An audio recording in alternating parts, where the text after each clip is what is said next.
अगर आपको यह कहानी पसंद आए तो कृपया वीडियो को लाइक करें, चैनल को सब्सक्राइब करें और बेल आइकन को दबाना न भूलें। तो चलिए कहानी की ओर बढ़ते हैं। शहर के एक कोने में बनी एक बड़ी और शानदार हवेली थी जो अपनी खूबसूरती के लिए मशहूर थी। यह हवेली ठाकुर जरार सिंह की थी जो अपने सख्त नियमों और अनुशासन के लिए जाने जाते थे।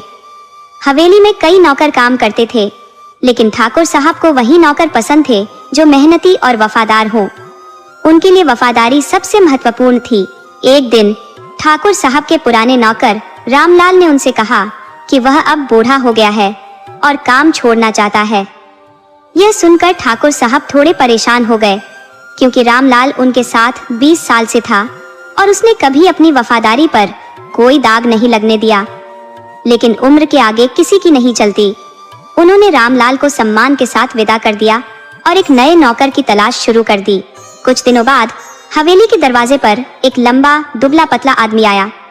वह साधारण कपड़े पहने था और उसके चेहरे पर हल्की मुस्कान थी, लेकिन उसकी आंखों में एक खास चमक थी। उसका नाम सोहन था। उसने बताया कि वह बहुत गरीब परिवार से है और उसे काम की सख्त जरूरत है। ठाकुर साहब ने उसे ऊपर से नीचे तक देखा और गंभीर आवाज में पूछा, काम करने का अनुभव है? सोहन ने सिर झुकाकर जवाब दिया, हाँ सरकार, पहले भी कई जगह काम किया है। जो भी जिम्मेदारी दी जाएगी उसे पूरी ईमानदारी से निभाऊंगा। ठाकुर साहब को उसकी बातें और आंखों की ईमानदारी पसंद आई। उन्होंने उसे काम पर रख लिया, लेकिन चेतावनी दी, यह हवेली सिर्फ काम करने की जगह नहीं है। यहाँ नियम भी बहुत सख्त है। अगर जरा सी भी गड़बड़ की तो अंजाम अच्छा नहीं होगा।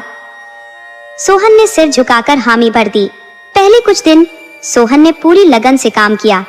वह सुबह जल्दी उठता, आंगन साफ करता, ठाकुर साहब के कपड़े तैयार करता और रसोई में भी मदद करता।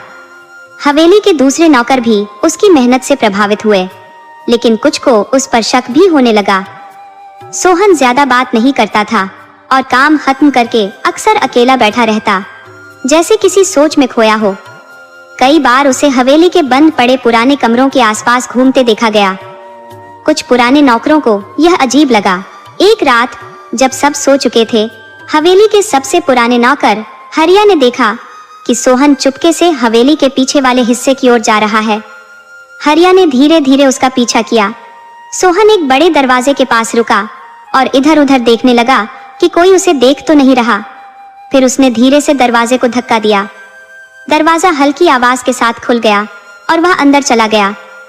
हरिया ने यह सब देखा और डर गया। वह घबराते हुए ठाकुर साहब के पास गया और बोला, मालिक, कुछ गड़बड़ है। वह नया नौकर हवेली के उस हिस्से में गया है जो सालों से बंद है। ठाकुर साहब की आंखों में गुस्सा आ गया। उन्होंने तुरंत अपनी बंदूक उठाई और कुछ अन्य नौकरों के साथ उस ओर चल पड़े। जब उन्होंने दरवाजा खोला तो अंदर का नजारा देखकर सभी चौंक गए। सोहन एक पुरानी अलमारी के सामने खड़ा था और उसमें कुछ ढूंढ रहा था। जैसे ही उसे पता चला कि वह पकड़ा गया, वह पीछे हटा और सिर झुकाकर खड़ा हो गया। ठाकुर साहब की आवाज गूंजी, ये क्या कर रहे थे तुम यहाँ? सोहन कुछ नहीं बोला। ठाकुर साहब ने अपनी बंदूक उसकी ओर तान दी। अगर सच नहीं बताया तो अभी गोली मार दूंगा। सोहन ने धीरे धीरे सिर उठाया। उसकी आंखों में डर था, लेकिन चेहरे पर एक अजीब सी शांति थी। उसने कहा, मालिक, सच बताने का सही वक्त अभी नहीं आया है, लेकिन इतना कह सकता हूँ कि जो कर रहा हूँ आपके ही भले के लिए कर रहा हूँ। यह सुनकर ठाकुर साहब और गुस्सा हो गए। उन्होंने अपने नौकरों को आदेश दिया, इसे एक कमरे में बंद कर दो। जब तक यह सच नहीं बताता इसे यहाँ से निकलने नहीं दिया जाएगा। सोहन को एक अंधेरे कमरे में बंद कर दिया गया, लेकिन उसने कोई विरोध नहीं किया। उसने बस इतना कहा, मालिक, मुझे बस एक मौका दीजिए। मैं आपको यकीन दिला दूंगा कि मैं कोई चोर या जासूस नहीं हूँ। अब सवाल ये था कि सोहन कौन था? वह हवेली के बंद हिस्से में क्या ढूंढ रहा था? क्या वह सच में वफादार था या किसी बड़ी साजिश का हिस्सा था? ठाकुर साहब ने अपने नौकरों को सख्त आदेश दिया कि सोहन को तब तक बाहर न आने दिया जाए जब तक वह सच नहीं बताता।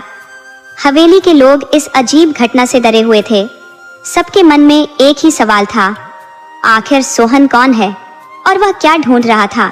हवेली के पुराने नौकर हरिया को तो पहले से ही उस पर शक था, लेकिन अब यह मामला और भी उलझ गया था।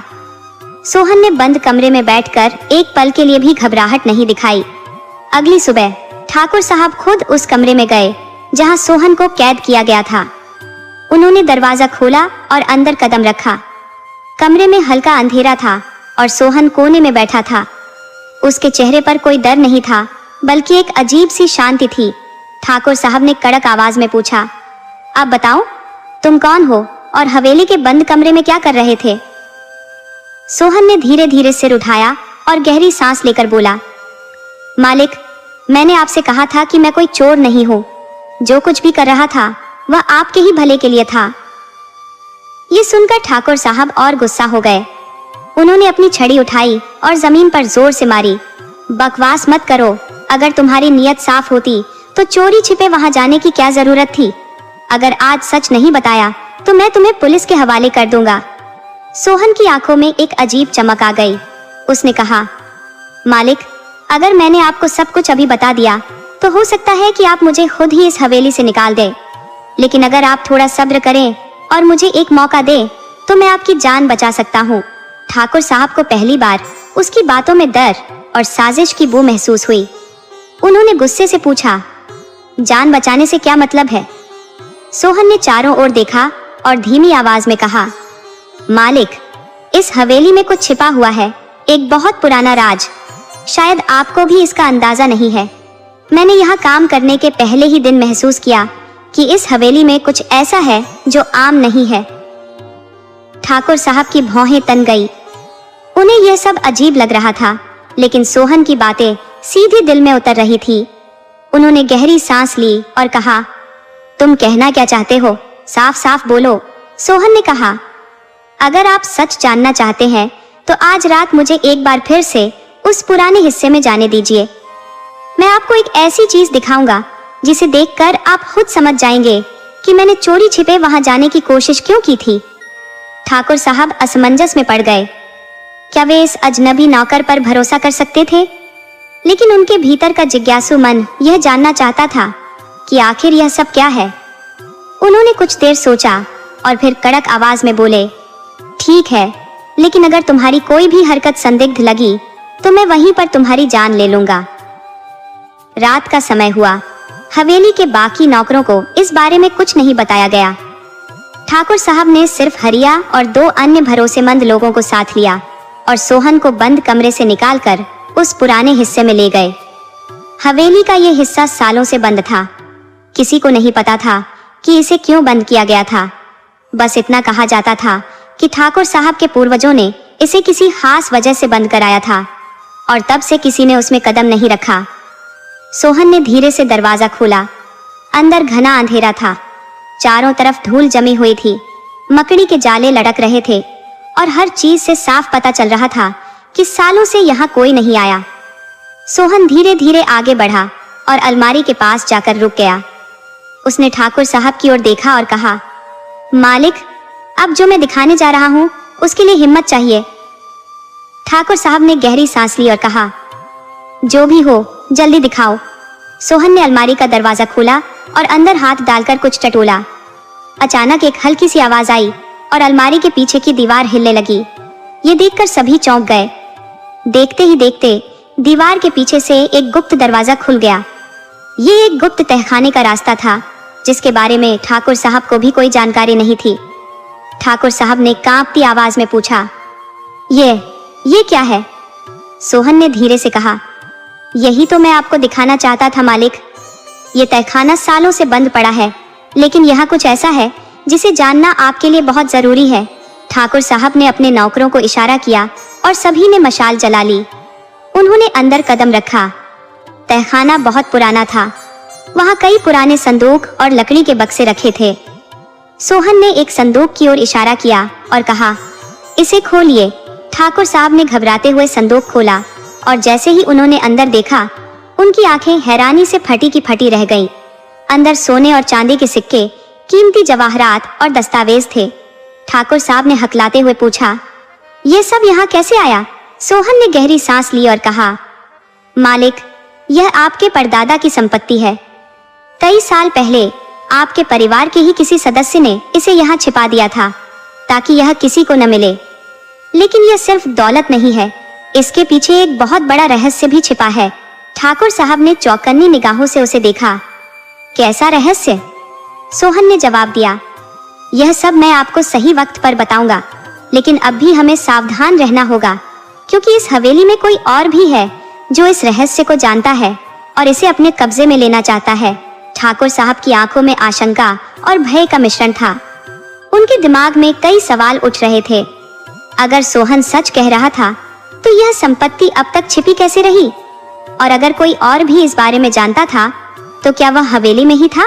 ठाकुर जरार सिंह की आंखों के सामने रहस्य का पर्दा धीरे धीरे हट रहा था, लेकिन इसके साथ ही डर और अनिश्चितता भी बढ़ रही थी। सोहन ने जिस तहखाने का रहस्य खोला था वह सिर्फ दौलत और जवाहरात तक सीमित नहीं था, बल्कि यह किसी गहरी साजिश का इशारा कर रहा था। हवेली के जिस हिस्से को सालों से बंद रखा गया था, वहाँ इतनी बड़ी संपत्ति का होना एक नई चिंता खड़ी कर रहा था। ठाकुर साहब को समझ नहीं आ रहा था कि इस सच पर भरोसा करें या इसे किसी बड़ी साजिश का हिस्सा माने। सोहन ने अपनी नजरें ठाकुर साहब पर टिकाई और कहा, मालिक, मैंने आपसे पहले ही कहा था कि इस हवेली में कुछ ऐसा है जो किसी को भी आसानी से नजर नहीं आता। यह तहखाना और इसमें छुपा हुआ खजाना सिर्फ एक शुरुआत है, असली खेल तो अब शुरू होगा। ठाकुर साहब की आंखों में गुस्से और अविश्वास की लपटें उठ रही थी। उन्होंने कठोर स्वर में कहा, सोहन, तुम अब तक जो कह रहे हो वह मैं सुन रहा हूँ, लेकिन यह मत भूलो कि अगर इसमें तुम्हारी कोई चालाकी हुई तो मैं तुम्हें जिंदा नहीं छोड़ूंगा। सोहन बिना घबराए बोला, मालिक, अगर मुझे दौलत चाहिए होती तो मैं इसे चोरी करके चुपचाप भाग सकता था, लेकिन मैं यहाँ हूँ क्योंकि मुझे इस हवेली और आपके परिवार से सच्ची वफादारी है। ठाकुर साहब ने कुछ देर तक तहखाने के चारों ओर देखा। दीवारों पर अजीब से चिन्ह बने हुए थे, मानो कोई गुप्त संकेत हो। उन्होंने अपनी उंगलियां उन चिन्हों पर फेरी और महसूस किया कि वे साधारण चित्र नहीं थे। अचानक हरिया की आवाज आई, मालिक, यह देखिए। सबकी निगाहें हरिया की ओर घूम गई। वह तहखाने के कोने में एक पुरानी धूल से भरी किताब हाथ में पकड़े खड़ा था। किताब बहुत पुरानी लग रही थी और उसकी जिल्द लगभग गल चुकी थी। सोहन झटपट उसके पास पहुंचा और किताब के पन्ने पलटने लगा। उसमें कुछ पुराने दस्तावेज थे जो शायद किसी ने सालों पहले वहां छुपा दिए थे। सोहन ने धीरे से पढ़ना शुरू किया। ये दस्तावेज हवेली के असली मालिक के नाम से जुड़े हैं। इसमें लिखा है कि ठाकुर सोहनवीर सिन्हा के जमाने में यह हवेली सिर्फ एक निवास स्थान नहीं थी, बल्कि यहाँ एक बड़ा रहस्य छुपा था।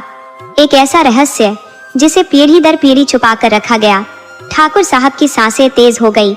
उन्होंने सोहन के हाथ से वह दस्तावेज छीन लिया और ध्यान से पढ़ने लगे। कुछ ही देर में उनका चेहरा सफेद पड़ गया। उनके हाथ कांप रहे थे। हरिया ने चिंता से पूछा, मालिक, इसमें क्या लिखा है? ठाकुर साहब ने कांपती आवाज में कहा, इसमें लिखा है कि यह हवेली सिर्फ मेरे पूर्वजों की संपत्ति नहीं थी, बल्कि इसके नीचे एक ऐसा तहखाना है जिसमें वह खजाना रखा गया है जिसे मुगलों के जमाने में लूट लिया गया था। यह खजाना आज भी यहीं कहीं छुपा हुआ है, लेकिन इसे पाने के लिए एक विशेष निशान ढूंढना होगा। सोहन ने गहरी सांस ली और कहा, मालिक, इसका मतलब यह हुआ कि इस हवेली में अब भी एक और रहस्य छुपा हुआ है। ठाकुर साहब ने तुरंत आदेश दिया कि तहखाने के हर कोने की अच्छे से जांच की जाए। लेकिन इतने सालों तक यह खजाना किसी को क्यों नहीं मिला? और सबसे महत्वपूर्ण सवाल, अगर यह खजाना यही था तो क्या किसी और को भी इसकी जानकारी थी? अचानक हवेली के बाहर से कुत्तों के भौंकने की आवाज आने लगी। सोहन सतर्क हो गया। उसने धीमी आवाज में कहा, मालिक, हमें अब सावधान रहना होगा। हो सकता है कि कोई और भी इस तहखाने के बारे में जानता हो। ठाकुर साहब ने नौकरों को आदेश दिया कि वे पूरे हवेली परिसर की जांच करें। कुछ ही देर में एक नौकर भागता हुआ आया और हाँफते हुए बोला, मालिक, कोई हवेली के पीछे वाले दरवाजे से अंदर घुसने की कोशिश कर रहा था। जब हमने दौड़कर देखा तो वह भाग गया। ठाकुर साहब का चेहरा गुस्से से लाल हो गया। उन्होंने चिल्लाकर कहा, कौन था वो? किसी ने उसे देखा? नौकर ने सिर हिलाया। नहीं मालिक, वह अंधेरे में भाग गया, लेकिन ऐसा लगा जैसे वह पहले से हवेली के बारे में जानता हो। सोहन ने गंभीर स्वर में कहा, मालिक, हमें जल्दी ही सच का पता लगाना होगा। क्योंकि अब यह साफ हो चुका है कि हम अकेले नहीं हैं जो इस खजाने के बारे में जानते हैं। ठाकुर साहब की आंखों में चिंता की लकीरें गहरी हो गई। उन्होंने सोहन की ओर देखा और कहा, अगर तुम सच में वफादार हो तो मुझे इस राज्य से पर्दा हटाने में मदद करो। सोहन ने दृढ़ता से सिर हिलाया। मालिक, मैं आपके साथ हूँ, लेकिन अब हमें जल्दी करनी होगी क्योंकि हमारी हर हरकत पर किसी की नजर है। हवेली के अंधेरे में कहीं कोई छुपा हुआ था जो इस रहस्य को अपने फायदे के लिए इस्तेमाल करना चाहता था। लेकिन वह कौन था? क्या वह हवेली का कोई पुराना नौकर था या कोई बाहरी व्यक्ति जो लंबे समय से इस खजाने के पीछे था? रात के अंधेरे में एक साया चुपचाप हवेली की दीवार के पीछे खड़ा सब कुछ सुन रहा था। उसके चेहरे पर एक रहस्यमय मुस्कान थी। वह धीरे से फुसफुसाया, अब खेल शुरू हुआ है। हवेली की रातें अब पहले जैसी शांत नहीं रही थी। हर कोने में एक अनजान भय पसरा हुआ था। ठाकुर जरार सिंह के मन में रहस्य का बोझ बढ़ता जा रहा था। तहखाने में मिली किताब और दस्तावेजों ने उनकी जड़ों को हिला दिया था। वे सोच रहे थे कि अगर उनके पूर्वजों ने इस खजाने को इतनी सावधानी से छुपाया था तो क्या वे इसे बाहर निकालने का हक रखते हैं? और सबसे बड़ी चिंता, अगर कोई बाहरी व्यक्ति इस रहस्य को जान चुका है तो वह कितनी दूर तक जाने को तैयार होगा। सोहन इस समय ठाकुर साहब के सबसे भरोसेमंद व्यक्ति बन चुका था। उसकी चतुराई और सूझबूझ ने बार बार यह साबित किया कि वह केवल एक नौकर नहीं बल्कि इस हवेली का अभिन्न अंग था। ठाकुर साहब ने उसे बुलाया और कहा, सोहन, अब हमें सावधानी से कदम बढ़ाने होंगे। यह साफ हो चुका है कि कोई और भी इस खजाने के बारे में जानता है। हमें यह पता लगाना होगा कि वह कौन है और उसे रोकना होगा इससे पहले कि कोई अनहोनी हो जाए। सोहन ने सिर हिलाया और जवाब दिया, मालिक, सबसे पहले हमें तहखाने की सुरक्षा को मजबूत करना होगा। हमें वहां ताले लगाने होंगे और पहरेदार तैनात करने होंगे। साथ ही हवेली के हर दरवाजे और खिड़की की निगरानी बढ़ानी होगी। ठाकुर साहब ने हरिया को आदेश दिया कि वह तुरंत 2 भरोसेमंद पहरेदार बुलाए और तहखाने की देखरेख शुरू करवाए। हरिया ने आदेश का पालन किया और जल्द ही 2 मजबूत और वफादार नौकरों को तहखाने की देखरेख में लगा दिया। लेकिन यह काफी नहीं था। असली खतरा अभी भी अनदेखा था। रात गहरी हो चुकी थी। हवेली के चारों ओर सन्नाटा था, लेकिन हवा में कुछ अजीब सा डर समाया हुआ था। ठाकुर साहब अपने कमरे में थे, लेकिन उनकी नींद उड़ चुकी थी। खजाने से जुड़ी बातें और दस्तावेजों में लिखी गई कहानियां उनके दिमाग में घूम रही थी। उन्होंने कई बार किताब को पढ़ा, लेकिन एक बात उन्हें परेशान कर रही थी। इस खजाने को पाने का असली तरीका क्या था? दस्तावेजों में बस इतना लिखा था कि यह खजाना सिर्फ वही ढूंढ सकता है जो इसके रहस्यों को समझे। इसका क्या मतलब था? क्या इसमें कोई गुप्त संकेत छुपा था? इसी उधेड़बुन में उनकी आंखें झपकने लगी। तभी अचानक एक आवाज ने उन्हें चौंका दिया। ये किसी के भागने की आवाज थी। उन्होंने झटपट उठकर खिड़की से बाहर झांका, लेकिन कुछ भी दिखाई नहीं दिया। फिर उन्होंने सोहन को बुलाया। सोहन तुरंत पहुंचा और बोला, मालिक, क्या हुआ? ठाकुर साहब ने गंभीर स्वर में कहा, मैंने किसी को भागते हुए सुना है। लगता है कोई हवेली के अंदर घुसा था। सोहन चौकन्ना हो गया। उसने हरिया को बुलाकर कहा, फौरन पूरे हवेली की तलाशी लो, देखो कहीं कोई घुसपैठिया तो नहीं। हरिया अपने साथ कुछ लोगों को लेकर हवेली के हर कोने की जांच करने लगा। कुछ ही देर में वह लौटा और बोला, मालिक, हमने हर जगह देखा लेकिन कोई नहीं मिला। सोहन सोच में पड़ गया। अगर कोई सच में घुसा था तो वह कहाँ गायब हो गया? क्या उसने तहखाने में प्रवेश किया था? ये सोचकर वे सभी तुरंत तहखाने की ओर दौड़े। जब वे वहां पहुंचे तो सब कुछ वैसा ही था जैसा उन्होंने छोड़ा था। लेकिन जब सोहन ने दीवारों को ध्यान से देखा तो उसे कुछ अजीब महसूस हुआ। एक जगह पर हल्की सी मिट्टी उखड़ी हुई थी, मानो किसी ने उसे छूने की कोशिश की हो। उसने अपने हाथ से मिट्टी हटाई तो एक पत्थर का टुकड़ा नजर आया जो बाकी दीवार से अलग था। सोहन ने उस पत्थर को हल्के से धक्का दिया और तभी अचानक एक गुप्त दरवाजा खुल गया। सब लोग हैरानी से उस दरवाजे की ओर देखने लगे। ये दरवाजा तहखाने के अंदर एक और रास्ते की ओर जाता था। अंदर घना अंधेरा था, लेकिन ठंडी हवा का झोंका महसूस किया जा सकता था। सोहन ने एक मशाल जलाई और धीरे धीरे अंदर बढ़ा। ठाकुर साहब और हरिया भी उसके पीछे पीछे चल दिए। रास्ता संकरा था और उसकी दीवारों पर अजीब से चित्र बने हुए थे। कुछ दूर चलने के बाद वे एक बड़े कमरे में पहुंचे। यह कमरा किसी प्राचीन मंदिर जैसा लग रहा था। वहां कुछ मूर्तियां थी और जमीन पर संस्कृत में कुछ लिखा हुआ था। लेकिन सबसे खास बात यह थी कि कमरे के बीचों बीच एक बड़ा सा संदूक रखा था। ठाकुर साहब की आंखें चमक उठी। क्या यह वही खजाना था जिसकी उन्हें तलाश थी? उन्होंने धीरे से संदूक के ढक्कन को छूने की कोशिश की, लेकिन जैसे ही उन्होंने उसे खोलने की कोशिश की, अचानक पूरे कमरे में एक रहस्यमय आवाज गूंजने लगी। जो इस खजाने को लेने आया है वह इसकी कीमत चुकाने के लिए तैयार रहे। ठाकुर साहब घबरा गए। उन्होंने चारों ओर देखा, लेकिन वहां कोई नहीं था। आवाज कहां से आ रही थी? क्या यह उनकी कल्पना थी या सच में कोई आत्मा इस खजाने की रक्षा कर रही थी? सोहन ने धीरे से कहा, मालिक, ये जगह हमें सावधान रहने के लिए कह रही है। हमें जल्दबाजी नहीं करनी चाहिए। पहले यह समझना होगा कि यहाँ लिखा क्या है। ठाकुर साहब ने अपने डर को दबाते हुए जमीन पर लिखे शब्दों को पढ़ने की कोशिश की। कुछ शब्द समझ में आ रहे थे, बलिदान, वफादारी और सच। सोहन ने अनुमान लगाया, मालिक, हो सकता है कि यह खजाना ऐसे ही न खोला जा सके। इसके लिए कुछ करना होगा, शायद कोई शपथ या बलिदान देना होगा। ठाकुर साहब सोच में पड़ गए।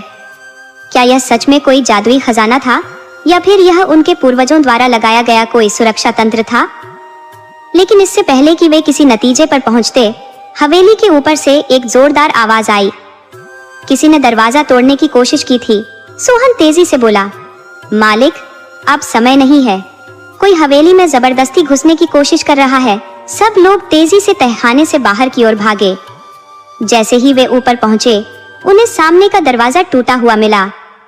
4 नकाबपोश लोग हवेली के अंदर घुस चुके थे। उनके हाथों में हथियार थे और उनके इरादे खतरनाक लग रहे थे। ठाकुर साहब गुस्से से गरजे, कौन हो तुम लोग? हमारी हवेली में क्या कर रहे हो? उनमें से एक आदमी ठहाका मारकर हंसा और बोला, हमें वह चीज चाहिए जो तुम्हारे तहखाने में छुपी हुई है। अगर तुम हमें आसानी से दे दोगे तो तुम्हारी जान बच सकती है, वरना। सोहन तुरंत समझ गया कि यह मामला बहुत गंभीर हो चुका है। अब यह केवल खजाने की खोज नहीं, बल्कि उनकी जान की भी लड़ाई थी। आखिर यह लोग कौन थे? क्या वे खजाने के बारे में सब कुछ जानते थे? क्या ठाकुर साहब और सोहन इस खतरे से बचकर खजाने तक पहुंच पाएंगे, या यह खजाना उनके लिए मौत का कारण बनेगा? हवेली में सन्नाटा पसरा हुआ था, लेकिन यह शांत माहौल तूफान से पहले की खामोशी थी। ठाकुर जरार सिंह, सोहन और हरिया दरवाजे के पास खड़े 4 नकाबपोशों को घूर रहे थे, जिनकी आंखों में खून सवार था। हथियारों से लैस ये अजनबी हवेली में घुस चुके थे और अब सीधा खजाने की मांग कर रहे थे। ठाकुर साहब की पकड़ अपनी तलवार पर कस गई, लेकिन वह जानते थे कि 4 लोगों के खिलाफ बिना योजना के लड़ाई शुरू करना समझदारी नहीं होगी। सोहन ने फुसफुसाते हुए ठाकुर साहब से कहा, मालिक, यह लोग पहले से सब जानते हैं। अगर इन्होंने तहखाने की गुप्त सुरंग का पता लगा लिया तो खजाना इनके हाथ में होगा। हमें इनसे निपटने की कोई तरकीब निकालनी होगी। ठाकुर साहब ने गहरी सांस ली और नकाबपोशों से बोले, तुम्हें किसने बताया कि हमारे तहखाने में खजाना है? उनमें से एक आदमी आगे बढ़ा और ठंडी आवाज में बोला, ये सवाल पूछने का समय नहीं है ठाकुर साहब। हमें जो चाहिए वो हमें चाहिए, वरना खून बहेगा। ठाकुर साहब ने नजर घुमाई। सोहन ने हल्की सी आंखों से इशारा किया कि कुछ करने की जरूरत है। तभी अचानक हवेली के दूसरे दरवाजे की ओर से कुछ नौकर चिल्लाते हुए आए और नकाबपोशों का ध्यान भटक गया। सोहन ने मौके का फायदा उठाकर एक लकड़ी का भारी टुकड़ा उठाया और तेजी से सामने वाले नकाबपोश के सिर पर दे मारा। वह लड़खड़ाकर गिर पड़ा। ठाकुर साहब और हरिया ने भी अपनी तलवारें निकाल ली और देखते ही देखते हवेली के अंदर घमासान मच गया। सोहन ने 2 नकाबपोशों को अकेले संभाल लिया था। उसकी फुर्ती और चालाकी देखकर ठाकुर साहब भी दंग रह गए।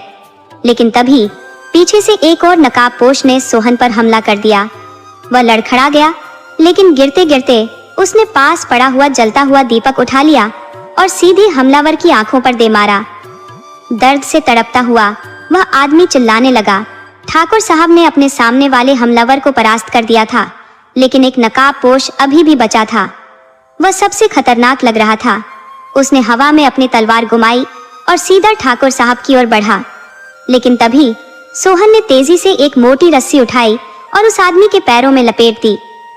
वह लड़खड़ाकर नीचे गिरा और ठाकुर साहब ने झपट कर उसकी तलवार छीन ली। चारों नकाबपोश अब बेबस पड़े थे। सोहन ने एक को पकड़कर उसका नकाब खींच दिया। जैसे ही चेहरा सामने आया, सब चौंक गए। ये हवेली का ही एक पुराना नौकर निकला, जिसे कुछ समय पहले चोरी के इल्जाम में निकाल दिया गया था। ठाकुर साहब गुस्से से गरजे, तुम यहाँ क्या कर रहे हो? वह आदमी डरते हुए बोला, मुझे माफ कर दीजिए मालिक, मुझे किसी ने पैसे देकर इस खजाने की खबर दी थी। उसने कहा था कि हवेली के तहखाने में बेशकीमती खजाना छुपा है और अगर मैं उसे निकालने में मदद करूं तो वह मुझे हिस्सा देगा। सोहन ने सख्त आवाज में पूछा, वह आदमी कौन है? नौकर ने कांपते हुए जवाब दिया, मुझे उसका नाम नहीं पता, लेकिन वह बाहर वाले इलाके से आया था। उसने कहा था कि वह ठाकुर खानदान के पुराने दस्तावेजों के बारे में सब जानता है। वह जानता था कि खजाने का रहस्य अभी तक सुलझा नहीं है और उसने मुझे बताया कि अगर मैं अंदर जाकर देखूं तो हमें वह रास्ता मिल जाएगा जो खजाने तक ले जाता है। ठाकुर साहब ने गहरी सांस ली। इसका मतलब यह था कि कोई और भी इस रहस्य के पीछे था, कोई ऐसा जो सिर्फ खजाना लूटने के लिए नहीं बल्कि इसके हर रहस्य को समझने के लिए काम कर रहा था। सोहन ने ठाकुर साहब से कहा, मालिक, हमें तहखाने की सुरक्षा और बढ़ानी होगी। खजाने को तब तक नहीं निकालना चाहिए जब तक हमें पूरी तरह यकीन न हो जाए कि यह सुरक्षित रहेगा। ठाकुर साहब ने सिर हिलाया और तुरंत आदेश दिया कि तहखाने के दरवाजे को लोहे की चादरों से बंद किया जाए और वहां पर पहरेदारों की तैनाती कर दी जाए। इसके अलावा उन्होंने गांव के प्रधान को बुलवाकर इन नकाबपोशों को सौंप दिया ताकि आगे की कार्रवाई की जा सके। लेकिन यह सब होने के बाद भी ठाकुर साहब की बेचैनी कम नहीं हुई। वे जानते थे कि यह खतरा अभी पूरी तरह से टला नहीं था। असली खिलाड़ी अभी तक सामने नहीं आया था। रात होते ही हवेली एक बार फिर शांत हो गई, लेकिन इस बार हर कोई सतर्क था। सोहन भी सोने नहीं गया। वह हवेली के हर कोने पर निगरानी रख रहा था। जैसे ही आधी रात हुई, उसने तहखाने की ओर कदम बढ़ाए। वहां पहुंचकर उसने दीवारों पर बने चिन्हों को ध्यान से देखा। अचानक उसे याद आया कि पुरानी किताब में लिखा था, वफादारी ही खजाने की कुंजी है। सोहन सोच में पड़ गया। क्या इसका मतलब यह था कि खजाने को खोलने के लिए कोई बलिदान देना होगा, या सिर्फ एक सच्चे और वफादार व्यक्ति के हाथों से ही यह खजाना खुल सकता है? वह तहखाने के केंद्र में रखे संदूक के पास गया और धीरे से उसे छूने की कोशिश की, लेकिन जैसे ही उसने उसे छुआ, अचानक पूरे तहखाने में हलचल मच गई। दीवारों पर बनी आकृतियां चमकने लगी और जमीन हिलने लगी। सोहन घबराकर पीछे हटा, लेकिन तभी एक गहरी आवाज गूंज उठी, जो सच्चा वफादार है वही इस खजाने का अधिकारी है। सोहन के चेहरे पर पसीना आ गया। क्या यह हवेली सच में जादुई थी या यह केवल एक पुराने रहस्य का हिस्सा था? ठाकुर साहब भी आवाज सुनकर तहखाने में आ पहुंचे। उन्होंने सोहन को हैरानी से देखा और पूछा, क्या हुआ? सोहन ने कांपते हुए कहा, मालिक, लगता है यह खजाना किसी आम आदमी के लिए नहीं है। यह किसी सच्चे और वफादार व्यक्ति का इंतजार कर रहा है। ठाकुर साहब कुछ सोचते हुए संदूक की ओर बढ़े, लेकिन जैसे ही उन्होंने उसे छूने की कोशिश की, फिर से वही आवाज गूंज उठी, वफादारी की परीक्षा अभी बाकी है। ठाकुर साहब और सोहन एक दूसरे की ओर देखने लगे। क्या इस खजाने को पाने के लिए वाकई कोई परीक्षा देनी होगी? और अगर हाँ, तो वह परीक्षा क्या होगी? इसी रहस्य के साथ हवेली में एक नई सुबह होने वाली थी, लेकिन अब सवाल यह था, क्या इस खजाने का असली हकदार कोई इंसान था या यह हमेशा के लिए एक रहस्य ही बना रहेगा?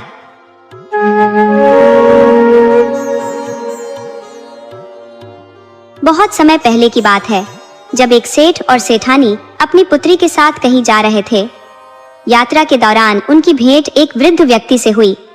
वृद्ध ने सेठ की बेटी से कहा, बेटी, क्या तुम मुझे सड़क पार करवा दोगी? सेठ की बेटी ने विनम्रता से उत्तर दिया, हाँ बाबा, अवश्य। उसने देखा कि वृद्ध अत्यंत दुर्बल थे, इसलिए उसने आदर पूर्वक उनका हाथ थाम लिया और धीरे धीरे उन्हें सड़क पार करवा दिया। वृद्ध के साथ सेठ और सेठानी भी सुरक्षित रूप से सड़क के उस पार पहुंच गए। सड़क पार करते ही वृद्ध ने सेठ की बेटी के हाथ में बांस की छोटी टोकरी देखी और पूछा, बिटिया, इस जलिया में क्या रखा है? सेठ की बेटी ने मुस्कुराते हुए उत्तर दिया, बाबा, इसमें मेरी पसंद का भोजन है जिसे मैं हमेशा अपने साथ रखती हूँ। ये सुनकर वृद्ध ने विनती की, बेटी, क्या मुझे एक मिठाई खाने के लिए दे सकती हो? इस पर सेठ की बेटी ने गंभीरता से कहा, मुझे क्षमा करें बाबा, इस भोजन में से तो मैं अपने माता पिता को भी नहीं देती। वृद्ध उनकी इस दृढ़ता और संकल्प से प्रभावित हुए। सेठ जी की बेटी ने दृढ़ता से कहा, बाबा, मैं इसे आपको कैसे दे सकती हूँ? फिर उसने एक बार और समझाया, सड़क की इस ओर मेरे माता पिता है जो इसे पार कर यहाँ तक आए हैं और सराय में भोजन कर रहे हैं। आप भी वहीं बैठिए और कुछ भोजन ग्रहण कीजिए। बूढ़े बाबा ने आग्रह करते हुए कहा, बेटी, क्या थोड़ी सी मिठाई में बांट नहीं सकती?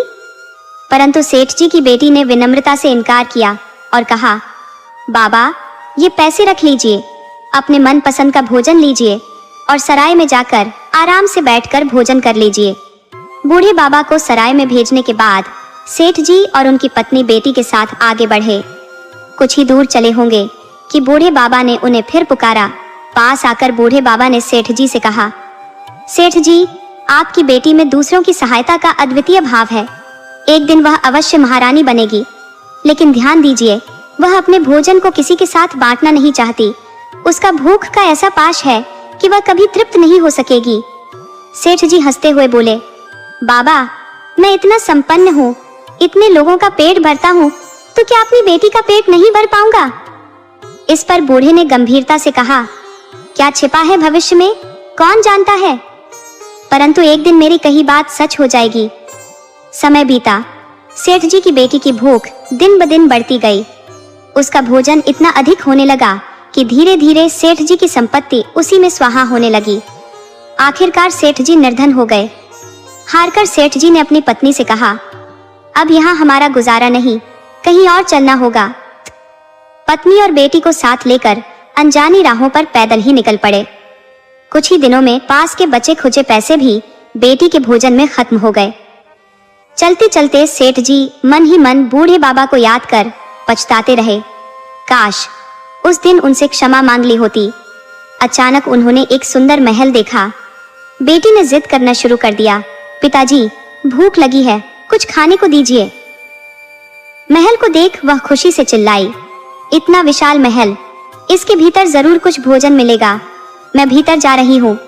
सेठ जी और उनकी पत्नी ने उसे रोकने का प्रयत्न किया, पर वह दौड़कर महल में प्रवेश कर गई। सेठ और उनकी पत्नी जैसे तैसे महल के द्वार तक पहुंचे, परंतु दरवाजा बंद हो चुका था। अब वे घबरा गए और निराश होकर रोने लगे। तभी सेठ जी की बेटी महल की छत पर आकर गहरी उदासी से बोली, पिताजी, अब मैं क्या करूं? मुझे बाहर निकलने का कोई रास्ता नजर नहीं आता, क्योंकि सभी द्वार बंद हो चुके हैं, लेकिन यहाँ हर सुविधा उपलब्ध है। ये सुनकर सेठ जी ने कहा, बेटी, हम यहीं तुम्हारा इंतजार करेंगे। और वह और उनकी पत्नी दरवाजे पर बैठ गए। अगले दिन बेटी ने ऊपर से पुकार कर कहा, पिताजी, ये महल तो अत्यंत रहस्यमयी और सुंदर प्रतीत होता है। शायद इसी महल के श्राप से मुझे मुक्ति मिली है, क्योंकि कल मैंने थोड़ा सा ही खाया और मेरी भूख मिट गई थी, वरना मेरी भूख कभी शांत नहीं होती थी। लगता है कि यह महल मेरे भाग्य में रानी बनने के लिए ही लिखा था। आप लोग जाइए, पिताजी, अपना ध्यान रखिए। सेठ जी ने उसकी बात सुनी और बोले, बेटी, तुम ठीक कह रही हो, मैं जा रहा हूँ, लेकिन जल्दी ही लौटूंगा। कहकर सेठ जी और उनकी पत्नी वहां से चले गए। वे अपने नगर लौटे और बची हुई थोड़ी बहुत पूंजी से पुनः अपना व्यवसाय खड़ा किया। उनकी बेटी के पास मिट्टी के बने सुंदर गुड्डे गुड़िया का एक जोड़ा था, जिसे सेठानी ने कभी भी बेचना नहीं चाहा। यहाँ तक कि कठिन परिस्थितियों में भी उन्होंने उसे अपनी बेटी की निशानी के रूप में संभाल कर रखा। उधर महल में उनकी बेटी ने हर ओर का अवलोकन करना शुरू कर दिया। वहाँ हर प्रकार की सुविधा मानो जादुई ढंग से विद्यमान थी। महल के बीचों बीच एक सुंदर तालाब था।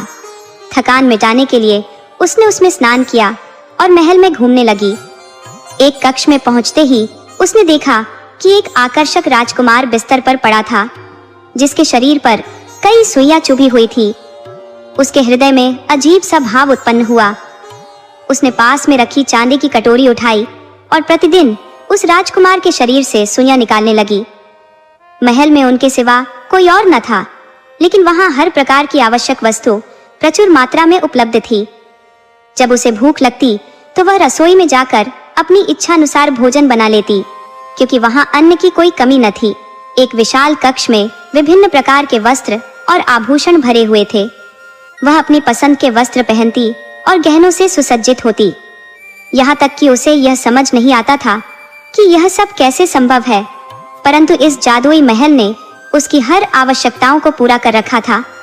कलावती अपनी इच्छा के अनुसार महल के हर वस्त्र और आभूषणों का उपयोग करती, फिर मनोयोग से राजकुमार के शरीर से हर सुई को निकालने के कार्य में जुट जाती। 3 महीने बीतते बीतते उसे राजकुमार के प्रति गहन स्नेह उत्पन्न हो गया। वह पूरी लगन के साथ राजकुमार के शरीर से सुइयां निकालती रही और इस तरह करते करते 2 वर्ष बीत गए। इस अवधि में उसने राजकुमार के शरीर से अधिकांश सुइयां निकाल दी। अब बस उसकी गर्दन और चेहरे पर कुछ ही सुइयां शेष थी।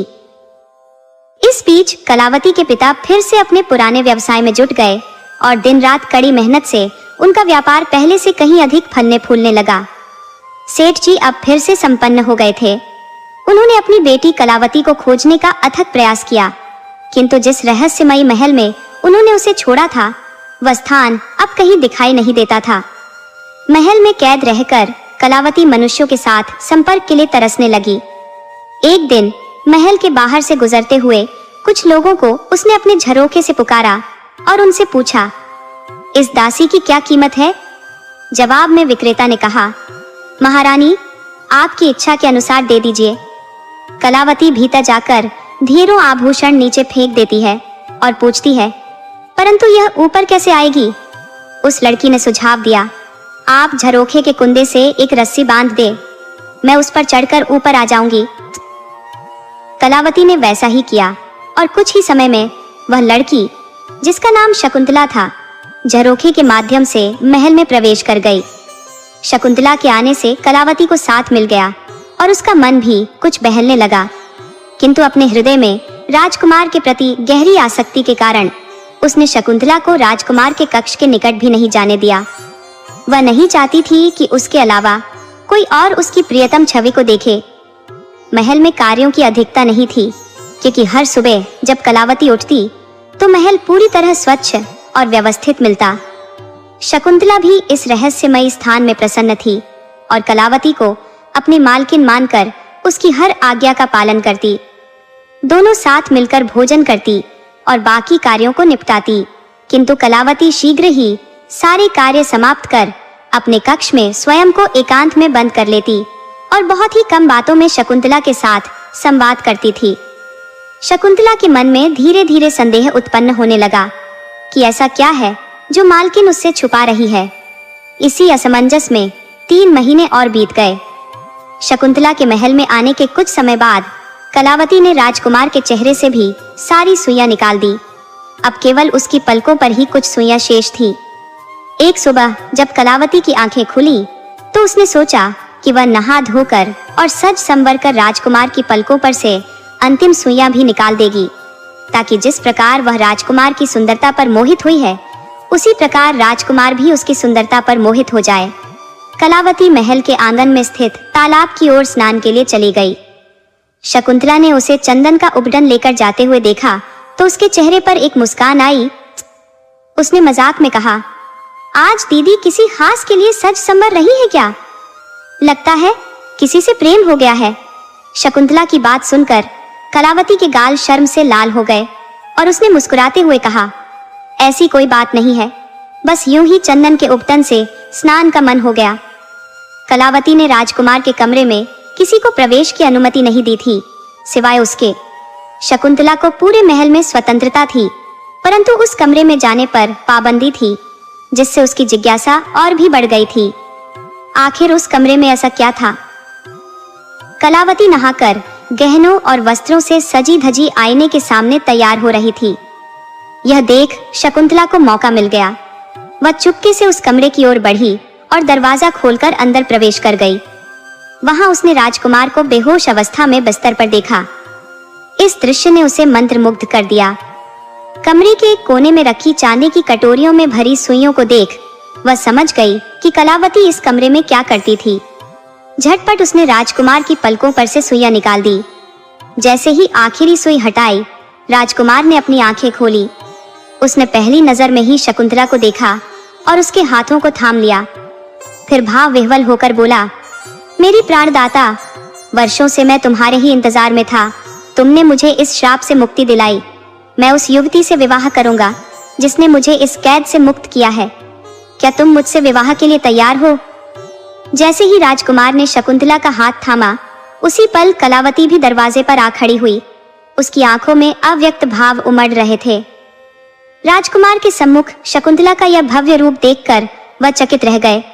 उन्होंने पूछा, यह लड़की कौन है? तब शकुंतला ने अपने मन में उपजी लालसा के वशीभूत होकर उत्तर दिया, यह मेरी दासी है। मुझे अकेले यहाँ मन नहीं लग रहा था, अतः इसे अपने साथ रख लिया। राजकुमार ने कुछ क्षण उसे देखा और कहा, परंतु यह तो बिल्कुल महारानी जैसी सजी हुई है, जबकि तुमने स्वयं को दासी जैसा सादा रखा है। इस पर शकुंतला मुस्कुराई और बोली, आपको देखकर मेरे हृदय में तुरंत प्रेम का संचार हुआ। आपके शरीर से सुइयां निकालने के कार्य में ही इतना व्यस्त रही कि स्वयं को संवारने का समय ही न मिला। ये लड़की सुंदर अवश्य है, परंतु उसका सौंदर्य केवल अच्छे भोजन और वस्त्रों के कारण निखर गया है। तभी राजकुमार गंभीर स्वर में बोले, ऋषि महाराज के श्राप के कारण मेरा राज्य विलुप्त हो चुका था। उन्होंने कहा था कि जो युवती मुझे इस श्राप से मुक्ति देगी उससे मैं विवाह करूंगा। अतः मैं तुमसे इसी क्षण विवाह करूंगा। कलावती, जो समीप खड़ी थी, यह सब सुनकर मन ही मन विचलित हो उठी। शकुंतला ने उसे देखते ही कठोर स्वर में कहा, क्या तुम्हें तनिक भी शर्म नहीं आती? मैं यहाँ अपने प्रिय से प्रेम भरी बातें कर रही हूँ और तुम यहाँ खड़ी होकर सुन रही हो? क्यों मनुष्य का अनादर कर रही हो? भागो यहाँ से। राजकुमार ने समझाने की कोशिश की, ऐसे क्यों कह रही हो? जब कोई भी यहाँ नहीं था तो यही तो तुम्हारी सहारा थी। शकुंतला ने तुरंत उत्तर दिया, ऋषि महाराज ने आपसे कहा था कि जो आपको श्राप से मुक्ति दिलाएगी उसकी हर आज्ञा माननी होगी, अतः इसे यहाँ से तत्काल निकाल दीजिए। राजकुमार ने गहरी सांस ली और कलावती की ओर देख कहा, कृपया आप यहाँ से चली जाइए। ऋषि महाराज ने मुझे किसी भी युवती से दुर्व्यवहार न करने का आदेश दिया है और मैं विनम्रता से अनुरोध करता हूँ कि आप प्रस्थान करें। राजकुमार के इस निर्णय को सुनकर कलावती का दिल टूट गया। आंसू भरी आंखों के साथ वह चुपचाप वहां से चली गई। उसके जाते ही राजकुमार ने ताली बजाई और उस ताली के साथ ही चारों ओर उल्लास की चमक फैल गई। महल के चारों ओर लोगों का जमावड़ा बढ़ने लगा। आते जाते लोगों की गतिविधियों से वहां रौनक सी छा गई। ये महल भी भीतर ही एक किले में निर्मित था, जो उसकी भव्यता को और भी गौरवान्वित कर रहा था। उसी वक्त कलावती रोती हुई वहां से विदा ले चुकी थी। राजकुमार ने शकुंतला से कहा, अब मैं तुम्हारा ही वरण करूंगा, क्योंकि तुमने मुझे श्राप से मुक्ति दिलाई है। परंतु एक बात ध्यान में रखो, राजकुमारी शकुंतला, मैं किसी भी स्त्री का अनादर नहीं कर सकता और न ही उसे किसी प्रकार का कष्ट दे सकता हूँ। इसी प्रकार मैं तुमसे भी अपेक्षा करता हूँ कि अब तुम भी अपनी दासी के साथ कोई दुर्व्यवहार न करो। शकुंतला ने तुरंत उत्तर दिया, मैं तो उसे महल से विदा करने का विचार कर रही थी। राजकुमार गंभीर स्वर में बोले, नहीं, ऐसा मत करना। उसकी निर्दोषता बहुत कुछ बयान करती है और तुम जैसी महान नारी ये कैसे सोच सकती हो? जब तुम यहाँ अकेली थी तो उसी ने तुम्हारा साथ दिया था।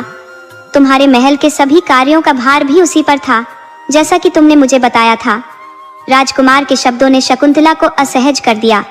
उसे आभास हुआ कि कहीं कलावती को बाहर करने के प्रयास में उसका कोई राज उजागर न हो जाए।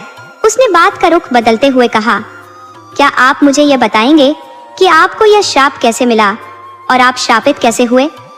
राजकुमार ने स्मृति में डूबते हुए कहा, मैं अपने समय का एक अत्यंत सुंदर राजकुमार था। ऐसा कोई भी शास्त्र, कला या कौशल नहीं था जिसमें मेरी महारत न हो। मेरी शक्ति इतनी थी कि मैं एक ही तीर से 7 लोहे के तवे भेद सकता था। शत्रु के कलेजे को कंपा देने वाली मेरी बाण विद्या और तलवार चलाने में मेरी दक्षता बेजोड़ थी। जल में नाविकता, धरती पर मलयुद्ध और तलवारबाजी में कोई भी मेरे समकक्ष नहीं था।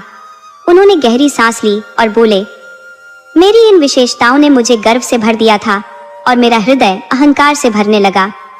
मुझे अपनी प्रतिभा के आगे कोई योग्य नहीं प्रतीत होता था। अभी मैं युवराज ही था और मेरे पिता की मृत्यु के बाद राज्याभिषेक का समय निकट आ गया था। राज्य के मंत्रियों और सभासदों ने विवाह का परामर्श दिया, परंतु मैंने अपनी शर्त रख दी कि विवाह उसी कन्या से होगा जो मेरी भांति सर्वगुण संपन्न होगी। मेरी इच्छा के अनुसार राजमाता ने एक भव्य आयोजन किया, जहां सभी गुणी राजकुमारियों को निमंत्रण दिया गया, परंतु मैं अपने रूप और गुण के अभिमान में इतना विभोर था कि उनमें से किसी को भी अपना समकक्ष नहीं समझा। सभा कक्ष में मैंने सभी राजकुमारियों को एकत्र किया। मुझे ऐसा कोई भी नहीं दिखा जो मेरे समान हो, और इस कारण से कोई भी राजकुमारी मेरे लिए मनोहारी प्रतीत नहीं होती थी। अपने स्वर में व्यंग्य का पुट डालते हुए मैंने कहना आरंभ किया, आपके सौंदर्य और गुणों के चर्चे बहुत सुने हैं, परंतु आप में से कोई भी मेरे रूप के समक्ष खड़ा होने योग्य नहीं है। गुणों की तो बात ही छोड़िए, आप में से कोई भी मेरी बराबरी नहीं कर सकती। न युद्ध कौशल में, न ही सौंदर्य में, किसी भी गुण में मेरी प्रतिस्पर्धा करने में असमर्थ है आप सभी। नृत्य कला, जिस पर युवतियां इतना गर्व करती हैं, उसमें भी मुझे कोई प्रतिद्वंदी नहीं दिखता। आप में से कुछ के पास सौंदर्य है तो कुछ में बुद्धिमत्ता की झलक है, परंतु दुर्भाग्यवश इनमें से कोई एक भी ऐसी नहीं है जिसमें सभी गुण हों। अगर आप में से किसी के पास एक गुण अधिक होता तो शायद मैं किसी को अपना जीवन साथी बना लेता, चाहे वह राजकुमारी सुंदर हो या साधारण। परंतु सच्चाई यह है कि आप में से कोई भी किसी भी क्षेत्र में मुझसे श्रेष्ठ नहीं है।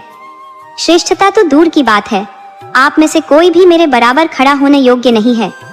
मेरे इस कथन पर सभी राजकुमारियां सिर झुकाकर खड़ी रहीं। उनके नेत्रों में आंसू की हल्की झलक थी, जिसे देखकर मुझे एक अजीब तरह की संतुष्टि का अनुभव हो रहा था। फिर मैंने कहा, क्योंकि आप में से कोई भी मेरे योग्य नहीं है, अतः मैं किसी के साथ विवाह नहीं कर सकता। लेकिन आप सभी मेरे अतिथि हैं, इसलिए मैंने आपके लिए विशेष उपहारों की व्यवस्था की है, क्योंकि हमारे राज्य की परंपरा है कि जो भी हमारे यहाँ आता है उसे बहुमूल्य उपहार देकर विदा किया जाता है। कृपया मेरे पास आकर उपहार ग्रहण करें और अपने राज्य लौट जाएं, क्योंकि मैं आप सभी को सम्मान पूर्वक विदा करना चाहता हूँ। मेरे तीखे शब्दों को सुनकर राजकुमारियां एक एक करके वहां से जाने लगी। पहली राजकुमारी जब मेरे पास से गुजरी, मैंने उसे कठोर दृष्टि से देखा, जिससे वह भयभीत हो गई और जल्दी से मुझसे उपहार लेकर चली गई। इस प्रकार सभी राजकुमारियां आंखों में आंसू लिए मुझसे उपहार ग्रहण कर अपने अपने राज्य को लौट गई। जब राजमाता को इस घटनाक्रम का पता चला तो वह अत्यधिक क्रोधित हुई। उन्होंने घोषणा की कि मैं अब केवल एक बालिका राजकुमारी से ही विवाह करूंगा, लेकिन उनके सभा कक्ष में पहुंचने तक एक अंतिम राजकुमारी मुझसे उपहार लेकर प्रस्थान करने ही वाली थी। राजमाता ने उसे रोकने का प्रयास किया। इस पर उसने कहा, मैं विदुषी हूँ परंतु सुंदर नहीं। यदि सौंदर्य मेरे पास होता तो संभवतः मैं राजकुमार से विवाह कर लेती, परंतु राजमाता, मेरे विधवाता और राजकुमार द्वारा किए गए मेरे अपमान को मैं कभी नहीं भूल पाऊंगी। यहाँ मुझे गहरा दुख मिला है। मेरा अंतर्मन सदैव राजकुमार से प्रतिशोध की भावना से भरा रहेगा। राजकुमार अपने रूप के अभिमान में चूर है और यही अभिमान उनके पतन का कारण बनेगा। मुझे स्वयं नहीं पता कि मैं इस प्रतियोगिता में भाग लेने क्यों आई। मुझे आना ही नहीं चाहिए था। उसकी आंखों में आंसू छलक रहे थे। उसने रुद्ध स्वर में कहा, राजमाता, मैं इतनी अपमानित और लज्जित महसूस कर रही हूँ कि यहाँ आने के बाद मुझे अपने जीवन का भी कोई मूल्य नहीं दिखता। मैं इस अपमान के साथ नहीं जी सकती। वह रोते हुए वहां से जाने लगी। राजमाता ने उसे रोकने का प्रयास किया, लेकिन उसने राजमाता का हाथ छुड़ाकर कहा, यदि राजकुमार मुझसे विवाह करेंगे तो उनका जीवन सुखमय नहीं रहेगा। इसका प्रभाव आपके राज्य पर भी पड़ेगा। राज्य की प्रजा भी दुखी रहेगी। बेहतर है कि आप मुझे जाने दें। वह राजकुमारी अत्यंत सुंदर थी और शायद वही एकमात्र राजकुमारी थी जिसने मुझे कुछ हद तक आकर्षित किया था, परंतु अपने घमंड में मैंने उसका भी अपमान कर दिया था। कुछ समय बाद हमें यह खबर मिली कि वह राजकुमारी अपने राज्य पहुंचते ही अपने कक्ष में बंद हो गई थी और अपमान सहन न कर पाने के कारण उसने अन्न जल का त्याग कर दिया। अंततः उसकी मृत्यु का समाचार हमारे पास पहुंचा। जब यह समाचार राजमाता को मिला तो वे गहरे शोक में डूब गई। उन्होंने मुझसे कहा, मानती हूं कि वह राजकुमारी उतनी सुंदर नहीं थी, परंतु तुम्हारी कसौटी पर केवल वही खरी उतरी थी। उसका त्याग करके तुमने एक बड़ा पाप किया है। अब चलो उसके राज्य में जाकर शोक व्यक्त करें। परंतु मैं अपने अहंकार में डूबा उस समय उनके साथ नहीं गया। मैंने कहा, यह विदुषी थी, उसे खुद को अधिक सजग और संजीदा बनाना चाहिए था, परंतु उसने एक मूर्ख की तरह हिम्मत हार दी। ऐसी विदुषी के लिए मैं शोक व्यक्त करने नहीं जाऊंगा, यह मेरे लिए असंभव है। आप चाहें तो जाइए, लेकिन मैं नहीं चलूंगा। राजमाता ने मुझसे कहा, यह मेरी आज्ञा है, तुम मेरे साथ चलो। मैंने जवाब दिया, माना कि मैं आपके साथ चल सकता हूँ, परंतु जब तक मैं राजा नहीं बन सकता, जब तक मेरी शादी नहीं होती, तब तक राजगद्दी पर आप ही बैठेंगी। मुझे इससे कोई फर्क नहीं पड़ता। जब तक मुझे अपनी योग्य पत्नी नहीं मिल जाती, मैं विवाह नहीं करूंगा और न ही आपकी इस मूर्खता को मानकर शोक व्यक्त करने जाऊंगा। यह कहकर मैं वहां से चल पड़ा। ये पहला अवसर था जब मैंने राजमाता की बातों की अवज्ञा की। राजमाता दुखी तो थी ही, अब वे शोक में भी डूब गई थी। जब उन्होंने उस राजकुमारी की मौत के बारे में सुना और मेरे कठोर शब्दों को सुना, तो वह सहन नहीं कर पाई और उन्हें दिल का दौरा पड़ा। वे तुरंत परलोक सिधार गई। राजमाता के निधन का दुख मुझे था, परंतु उनकी मृत्यु के बाद मेरी उद्दंडता और बढ़ गई। मैं एक प्रजा पालक राजा था और मेरी प्रजा मुझसे गहरी श्रद्धा रखती थी। लोग दिन रात ईश्वर से प्रार्थना करते कि मुझे शीघ्र अपनी इच्छित राजकुमारी मिल जाए, ताकि मैं विवाह कर सकूं और राजगद्दी का उत्तराधिकारी तैयार हो सके। गुरुजी ने मुझसे कहा था कि अगर राजमाता के निधन के 6 महीने बाद भी राजगद्दी पर कोई राजा नहीं बैठता है, तो वे किसी योग्य पुरुष को राजगद्दी पर बैठा देंगे। मैंने गुरुजी की बातों को अपने घमंड में हंसी में उड़ाया, परंतु सच्चाई यह थी कि मैं भी अंदर से जानता था कि उनकी बातों को नकारने का साहस किसी के पास नहीं था। अगर मैंने उनका विरोध किया तो राज्य में विद्रोह हो सकता था और ऐसा होने पर मैं अपनी प्रजा का विश्वास खो सकता था, जो मेरे लिए असहनीय था। अब मुझे उस राजकुमारी से विवाह न करने का अफसोस होने लगा था, लेकिन अब क्या किया जा सकता था? उसकी मृत्यु हो चुकी थी। मैंने सोचा कि जब समय आएगा तो किसी भी सुंदरी राजकुमारी को उठा लाऊंगा और उससे विवाह कर लूंगा। इसके बाद मैंने अपने आप को पूरी तरह से आनंद और मस्ती में खो दिया। मैं प्रजा का रक्षक था, लेकिन मेरे सुखों के रास्ते में कोई बाधा नहीं आ सकती थी। मेरी सबसे बड़ी कमजोरी यही थी कि मैं किसी भी हालत में आदेश नहीं मानता था और मुझे खुशामद भी काफी पसंद थी। एक दिन मैं वन में शिकार के लिए गया। रास्ते में मैंने हाथियों का एक बड़ा झुंड देखा। मैंने आकाश की ओर नजर डाली और रंग देखकर समझ गया कि कुछ दूर आगे कोई नदी बह रही है। उस समय मुझे शिकार की ललक जागी। मैं चाह सकता था कि उस झुंड में से किसी भी हाथी को शिकार बनाऊं, लेकिन मैं अपनी शक्ति का परीक्षण करना चाहता था। मैंने देखा कि हाथियों के उस विशाल झुंड में एक हाथी लंगड़ाते हुए चल रहा था और इसी कारण से वह अन्य हाथियों से पीछे रह गया था। मेरा अभिमानी स्वभाव हमेशा मुझे अपनी क्षमताओं का परीक्षण करने के लिए प्रेरित करता रहता था। थोड़ी देर पश्चात हाथियों का झुंड वापस लौटने लगा। मैंने अनुमान लगाया कि अब जब बाकी हाथी आगे बढ़ चुके थे और केवल वह घायल हाथी नदी के पास रह गया था, ये समय था कि मैं उस पर निशाना साधूं। मैंने अपनी शब्दवेदी बाण से वार किया। घायल हाथी की जोरदार चिंगाड़ गूंजी, जिसे सुनकर बाकी हाथी भी दहाड़ते हुए पीछे मुड़े। उनकी दिशा का अंदाजा लगाकर मैंने तीरों की बौछार कर उनके रास्ते को अवरुद्ध कर दिया। हाथियों का समूह अब विवश हो चुका था और खतरे की अनुभूति से विचलित था। उस दिन मेरे भीतर का उन्माद मुझे हाथी के साथ एक घनिष्ठ मल्लयुद्ध में संलग्न होने की ओर उकसा रहा था। मेरे अंगरक्षकों ने मुझे चेतावनी दी, महाराज, इस ओर न बढ़ें। हाथी अपने साथी के लिए प्राणों का उत्सर्ग कर देते हैं। झुंड से टकराना खतरनाक है। मैंने मुस्कुराते हुए उत्तर दिया, मैं तो निहत्था ही इन हाथियों का सामना कर लूंगा। क्या तुम लोग एक झुंड के हाथियों से भी नहीं लड़ सकते? सैनिकों ने हामी भरी और वे मेरी ओर से आगे बढ़े। हाथियों का झुंड खतरे की छाया को समझ चुका था और उन्होंने अपने घायल साथी को अकेला छोड़कर पलायन करना उचित समझा। घायल हाथी की करुण चीख फिर से सुनाई दी और मैंने उसे देखने का निश्चय किया। जैसे ही मैंने अपना धनुष तानने का प्रयास किया, मुझे चूड़ियों की खनक सुनाई दी और मेरे हाथ स्वतः ही रुक गए। पहले मुझे लगा कि यह मात्र भ्रम है, लेकिन अपने लक्ष्य की ओर बढ़ना आवश्यक था, इसलिए मैंने अपने घोड़े को उसी दिशा में दौड़ा दिया। नदी के किनारे पहुंचते ही मैंने देखा कि एक वन कन्या उस हाथी का तीर निकालने का प्रयास कर रही थी और उसके घाव पर किसी औषधि का लेप लगा रही थी। मैंने दृष्टि घुमाई तो पास के पत्थर पर पीसी हुई कुछ जड़ी बूटियां देखी, जिन्हें वह घायल हाथी पर मल रही थी। मुझे देखते ही उस वन कन्या ने भांप लिया कि यह तीर मैंने ही चलाया था। मेरी राजसी पोशाक देखकर वह समझ गई कि मैं कोई राजकुमार हूँ। उसने क्रोध भरी आवाज में कहा, तुम्हें शर्म नहीं आती? राजकुमार होकर भी निरीह प्राणियों का जीवन हर लेते हो। राजपुरुषों का धर्म होता है कि वे प्राणियों की रक्षा करें, और तुम हो कि उनकी हत्या कर रहे हो। कितने कायर हो तुम। उसके अप्रतिम सौंदर्य ने मुझे जैसे एक क्षण के लिए सम्मोहित कर लिया। उसकी तेजस्विता और निर्भीकता को देख मैं विस्मित था, लेकिन उसकी बातें सुनकर मेरा गर्व जाग उठा और मेरा क्रोध उबल पड़ा। मैंने कहा, देखो, मैं राजकुमार ब्रह्म आदित्य हूँ और यह शिकार मेरा है। मुझे सौंप दो, नहीं तो परिणाम तुम्हारे लिए अनुकूल नहीं होंगे।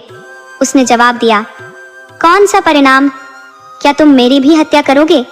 मैंने कहा, मैं निशाना साधता हूँ, परंतु कभी स्त्रियों पर हथियार नहीं उठाता, विशेष रूप से अगर वो युवती हो। मेरी बात सुनकर वह बोली, युवराज, मैंने सुना है कि तुम घमंड से भरे हो। शायद मैंने सही सुना है। वह बोली, अपने निशाने पर बड़ा अभिमान है ना तुम्हें? तो ठीक है, मैं तुम्हें 5 बार प्रयास करने की अनुमति देती हूँ। यदि तुमने मेरे हाथों की चूड़ियों को भेद कर गिरा दिया तो यह शिकार तुम्हारा होगा। इतना कहकर उसने अपने दोनों हाथ सीधा कर दिया। मैंने तीर छोड़ा, परंतु अचंभे में पड़ गया। उसने तीर को अपनी मुट्ठी में थाम लिया। वास्तव में उसने घायल हाथी की देखभाल की थी, उसके घावों पर मरहम लगाकर उसे स्वस्थ किया था। लेकिन जब मैंने इस सोनसी कन्या को देखा तो मेरे दिल को जैसे कोई अदृश्य आघात पहुंचा और वह उसे पाने के लिए व्याकुल हो उठा। मैं अगले तीर का निशाना तक साधना भूल चुका था। अचानक वह मेरे सामने आ खड़ी हुई और तीखे स्वर में बोली, क्या हुआ राजकुमार विक्रमादित्य? कहाँ गया तुम्हारा अभिमान? कोई भी गर्व के साथ विजय प्राप्त नहीं कर सकता। यह लो अपना तीर, इसे तुम परख लो, अन्यथा तुम्हें और तीरों की आवश्यकता पड़ेगी। उसकी दृढ़ता और साहस ने मुझे निस्पंद कर दिया। उसने कहा, मेरे साथी को छूने की कोशिश भी मत करना, अन्यथा मुझसे बुरा कोई नहीं होगा। मैं तुम्हें ऐसे हाल में पहुंचा दूंगी जिसकी कल्पना तुमने कभी सपने में भी नहीं की होगी। उसके तीखे शब्दों ने मानो मेरे भीतर आग सुलगा दी। मैंने झपट कर उसे पकड़ने का प्रयास किया, पर वह मछली की तरह मेरे हाथों से फिसल गई।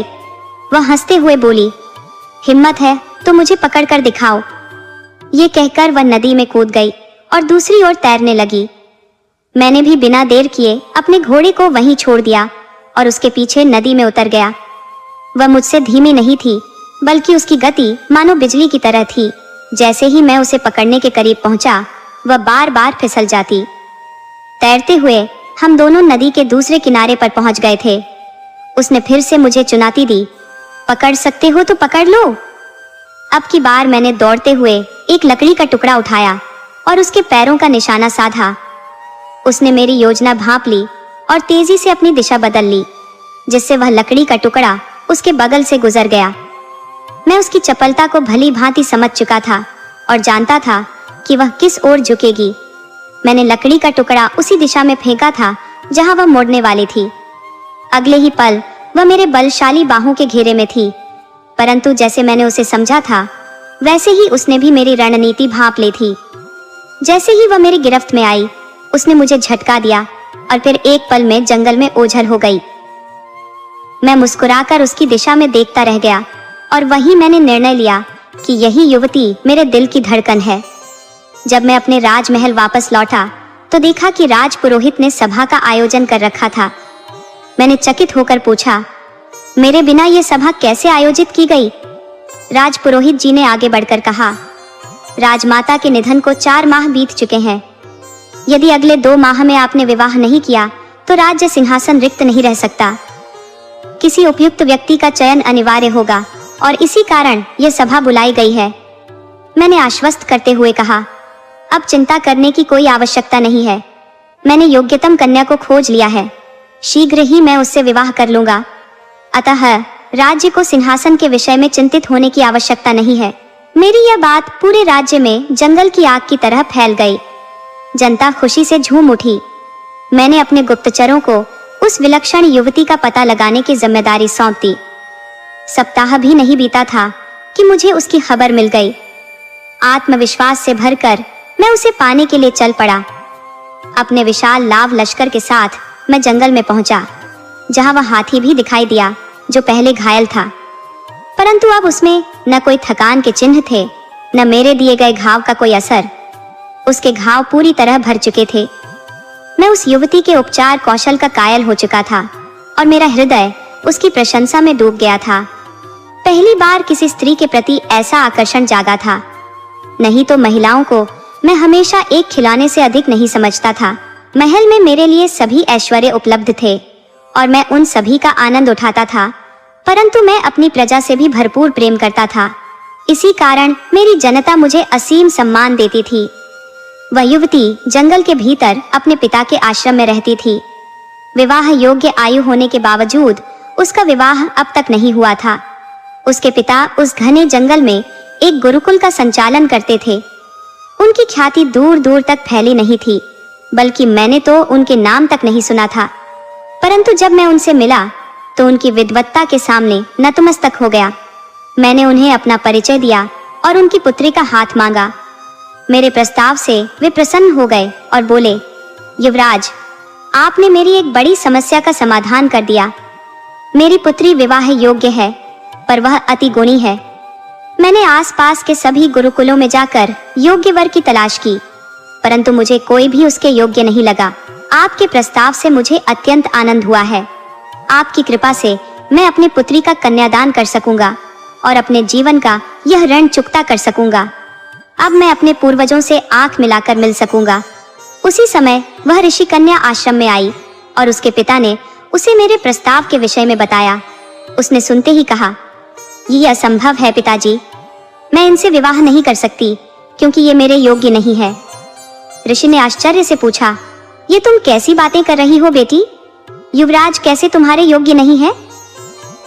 तब कन्या ने उत्तर दिया, पिताजी, आपको याद होगा कि इन्होंने अपने विवाह हेतु एक प्रतियोगिता का आयोजन किया था, जिसमें इन्होंने घोषणा की थी कि वह केवल उसी राजकुमारी से विवाह करेंगे जो समस्त गुणों में उनकी बराबरी कर सके। मेरी मित्र सुकन्या भी उस प्रतियोगिता में गई थी। वहां पर भी कहा गया कि कोई भी राजकुमारी इनकी बराबरी नहीं कर सकती, परंतु सच्चाई यह है कि सुकन्या वास्तव में गुणों में इनसे कम नहीं थी। बस इनका अहंकार इस सच्चाई को स्वीकार नहीं कर सका। यदि इनके हृदय में स्वीकार्यता होती तो बात अलग होती। उन्होंने आगे कहा, सुकन्या गुणों में इतनी निकट थी, परंतु रूप के मामले में राजकुमार के समकक्ष ठहरने में असमर्थ थी। इसीलिए सुकन्या से विवाह की संभावना तो दूर, ये सोचने योग्य भी नहीं था। माना कि सुकन्या अप्रतिम सुंदरता की धनी नहीं थी, किंतु उसमें एक आकर्षण अवश्य था। परंतु राजकुमार के कठोर वचन उसके जीवन का अंत साबित हुए। जी, किसी भी युवती के प्रति ऐसी निंदा उसे भीतर तक तोड़ देती है, और यही सुकन्या के साथ हुआ। मैं अपनी सखी के हत्यारे के साथ विवाह कैसे कर सकती हूँ?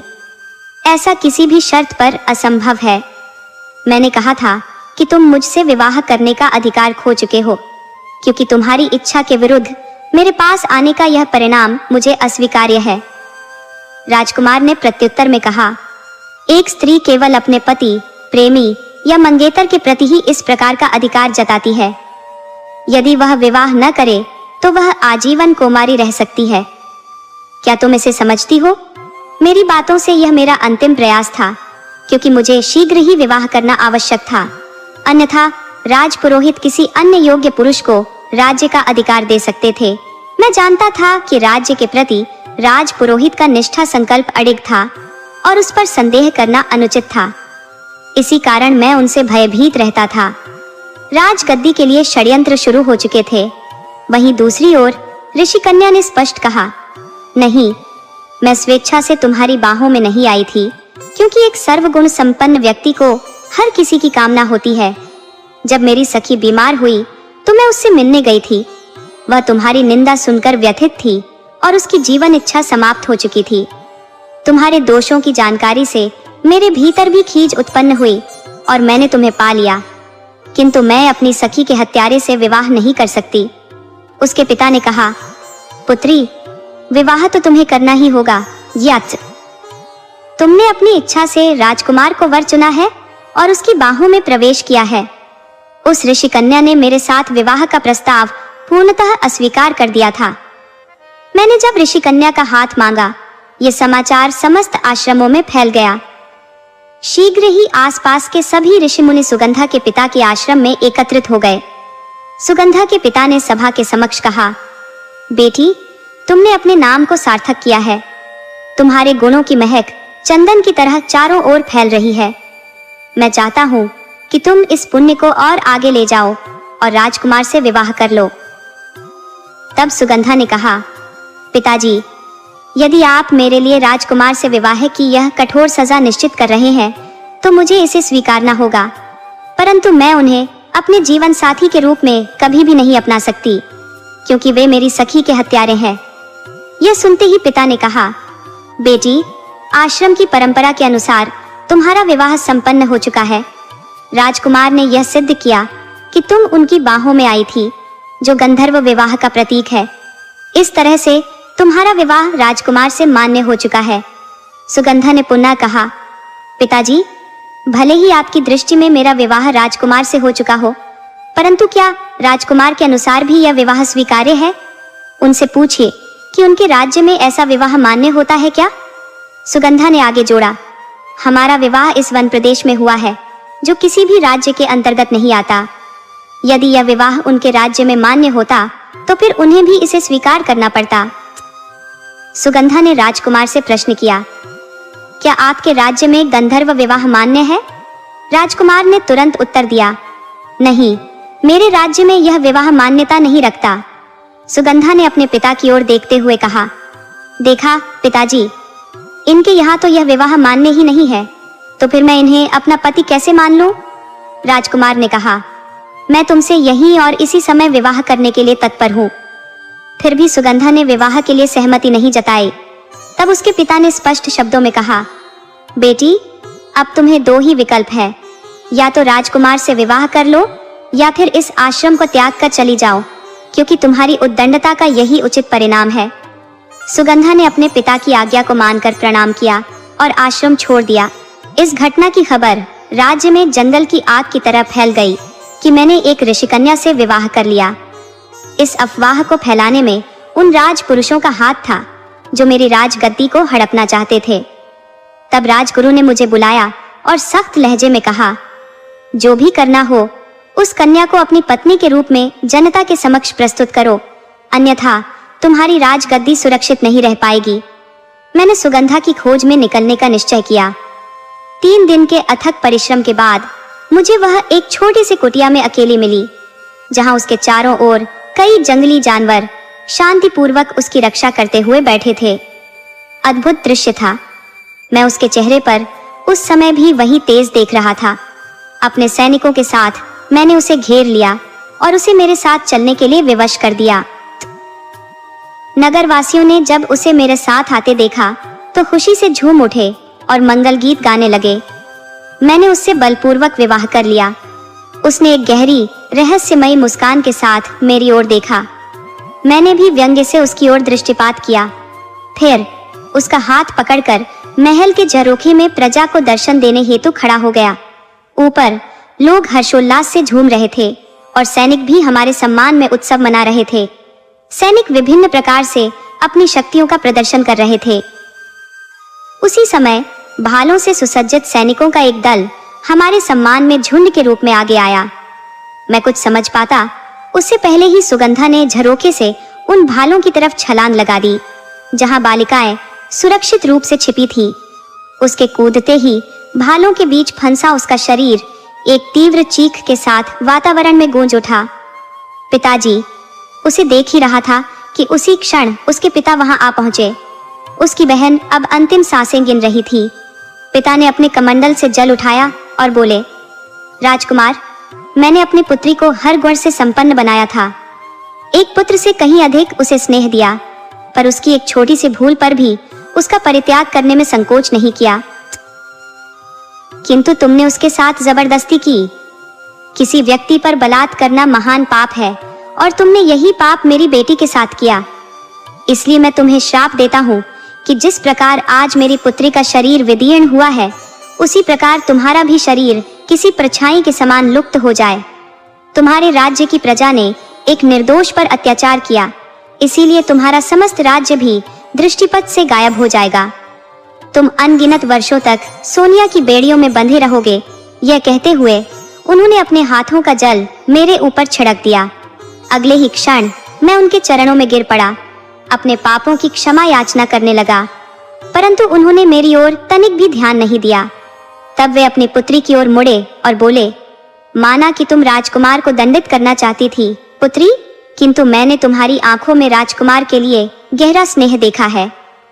यदि राजकुमार अपने अपराधों का प्रायश्चित करता तो तुम निश्चित ही उसे पति के रूप में स्वीकार करती। अतः राजकुमार को श्राप से तभी मुक्ति मिलेगी जब तुम अगले जन्म में इस शरीर से सभी सुइयों को निकाल दोगी। फिर मुझसे बोले, तुम्हारे शरीर से अंतिम सुई तब निकाली जाएगी जब तुम्हारे समक्ष कोई युवती प्रकट होगी और उसी क्षण तुम उसे वरण कर लेना। जैसे ही तुम उसका हाथ पकड़ विवाह का प्रस्ताव दोगे, तुम्हारा राज्य पुनः लौट आएगा। ये सुनकर कलावती दरवाजे के पीछे खड़ी होकर अश्रुपूरित नेत्रों से देख रही थी। उसने राजकुमार के समस्त शरीर से सोनिया को निकाल दिया था, परंतु उसके पास इसका कोई ठोस प्रमाण नहीं था। उसकी आंखों के समक्ष ही शकुंतला और राजकुमार का विवाह संपन्न हो चुका था। जब भी राजकुमार कलावती को निहारते, उसकी सुंदरता और सुघड़ता उन्हें मंत्रमुग्ध कर लेती। शकुंतला इस बात को भांप चुकी थी। राजकुमार ने उसे कड़े शब्दों में यह निर्देश दिया था कि वह किसी भी प्रकार से कलावती को महल से बाहर नहीं निकाल सकती। इसलिए शकुंतला ने उसे महल में रखा, लेकिन प्रताड़ित करने का कोई अवसर नहीं छोड़ा। कभी कभी तो वह कलावती को 3344 दिनों तक भोजन से वंचित रखती, परंतु कलावती पर इसका कोई प्रभाव नहीं पड़ता, बल्कि उसे यह देखकर विस्मय होता कि उसे भूख का एहसास क्यों नहीं होता। शकुंतला ने अपनी सभी दासियों को हटा दिया था और कलावती को दिन भर काम में उलझाए रखती। राजकुमार ये सब देखते रहे और धीरे धीरे उनके हृदय में कलावती के प्रति सहानुभूति उत्पन्न होने लगी थी। 2 माह बीत जाने पर राजकुमार ने एक दिन दोनों से कहा, मैं अब समस्त धरा पर देवों के दर्शन के लिए प्रस्थान करूंगा, क्योंकि गुरुदेव का कहना है कि मुझ पर जो शराब का हल्का प्रभाव है वह तभी समाप्त होगा जब मैं चारों धाम के देवताओं का दर्शन कर लूंगा। राजकुमार ने महल की सभी सेविकाओं और शकुंतला से पूछा, तुम लोगों के लिए कुछ लाने का मन है? सभी ने अपनी अपनी इच्छाएं बताई और कई वस्तुएं मंगवाई। उस समय कलावती चुपचाप एक कोने में खड़ी थी। राजकुमार उसके पास गए और पूछने लगे, तुमने अपनी कोई इच्छा नहीं बताई कलावती, क्या तुम्हें कुछ नहीं चाहिए? कलावती ने सिर झुकाकर उत्तर दिया, मुझे यहाँ सब कुछ मिल ही जाता है, मुझे वास्तव में कुछ नहीं चाहिए। लेकिन यदि आप मेरे लिए कुछ लाना चाहते हैं तो मेरे लिए एक सत्य बोलने वाली गुड़िया और एक गुड डे का जोड़ा ले आइए। राजकुमार ने सहर्ष यह स्वीकार किया और यात्रा के लिए प्रस्थान कर गए। चारों धाम के इस धार्मिक और पवित्र अभियान में उन्होंने सर्वत्र आनंद की अनुभूति की। अपने समृद्ध राज्य के कारण जहां भी गए वहां खुले हृदय से दान पुण्य किया। कुछ माह बीतते बीतते उन्होंने सभी की इच्छाओं के अनुसार वस्तुएं एकत्रित कर ली थी। बस में सच बोलने वाली मिट्टी की गुड़िया का जोड़ा प्राप्त न होने पर राजकुमार के मुख्य सलाहकार ने उनसे निवेदन किया, महाराज, 2 माह बीत चुके हैं, हमें अधिक समय तक राजमहल से दूर नहीं रहना चाहिए। मुझे नहीं लगता कि ऐसी कोई गुड़िया वास्तव में अस्तित्व में है, कृपया अब लौट चलें। परंतु राजकुमार ने दृढ़ता से कहा, आज तक कोई ऐसी वस्तु नहीं रही जो मैं पाने में असमर्थ रहा हूँ। मैं यह सच बोलने वाली गुड़िया अवश्य लेकर ही लौटूंगा। इस निश्चय के साथ वे आगे बढ़े। कुछ दूरी पर उन्हें ज्ञात हुआ कि एक प्रतिष्ठित व्यापारी है। जिसके पास अद्वितीय रेशमी कपड़ों का संग्रह है।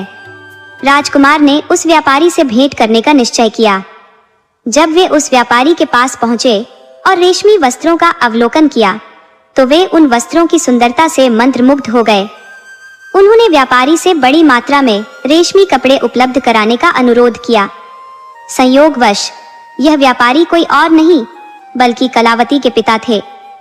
व्यापारी ने विनम्रता से कहा, महाराज, आपके लिए जितने कपड़ों की मांग है उन्हें तैयार करने में मुझे 3 दिन का समय लगेगा, अतः कृपया मेरे आतिथ्य को स्वीकार करें।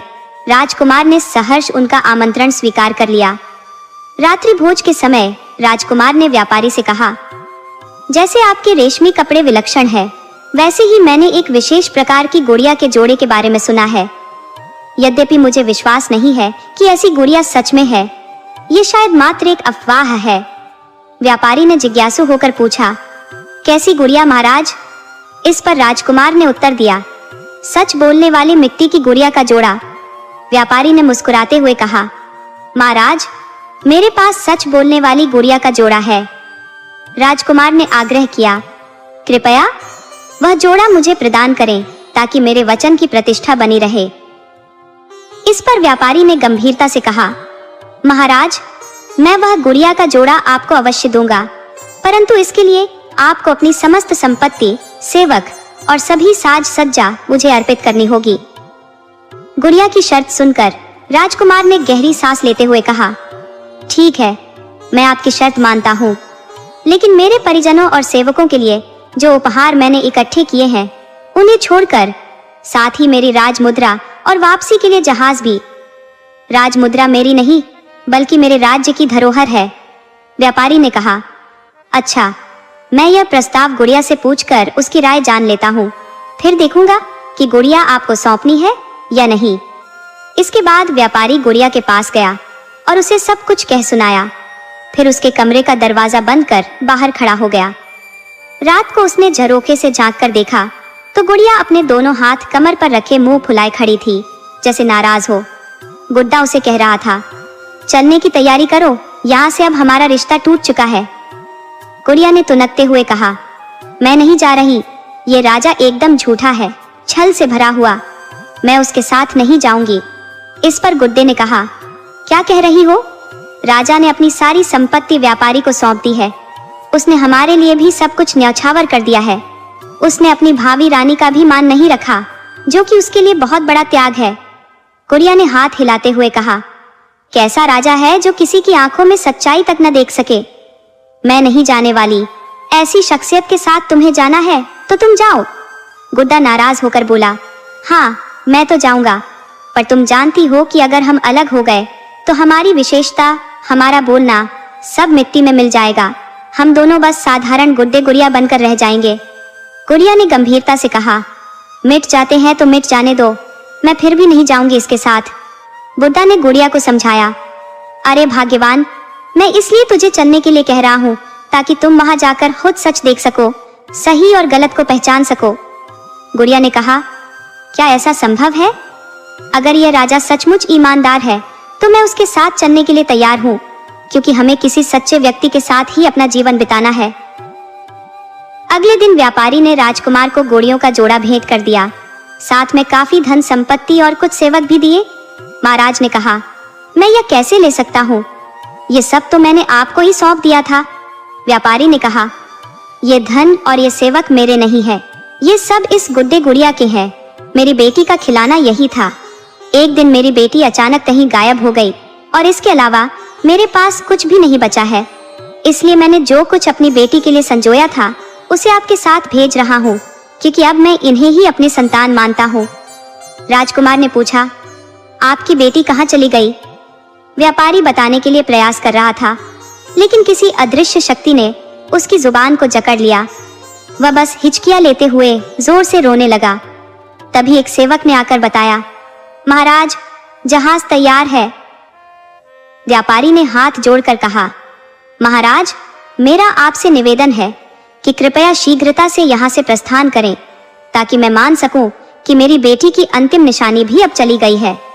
मुझे अपनी बेटी के बिना जीना सीखना ही होगा, क्योंकि मैंने अपने दिल पर पत्थर रखकर आपको यह गुड़ियों का जोड़ा सौंपा है। राजकुमार वहां से प्रस्थान कर अपने राज्य लौट आए। वहां पहुंचकर उन्होंने सभी को विभिन्न उपहार प्रदान किए। फिर उन्होंने कलावती को बोलने वाली गुड़ियों के साथ साथ रेशमी वस्त्र, आभूषण और कई सेवक भेंट किए। उन्होंने कहा, गुड़ियों के मालिक ने इनकी देखभाल के लिए हमें यह सब उपहार दिए हैं।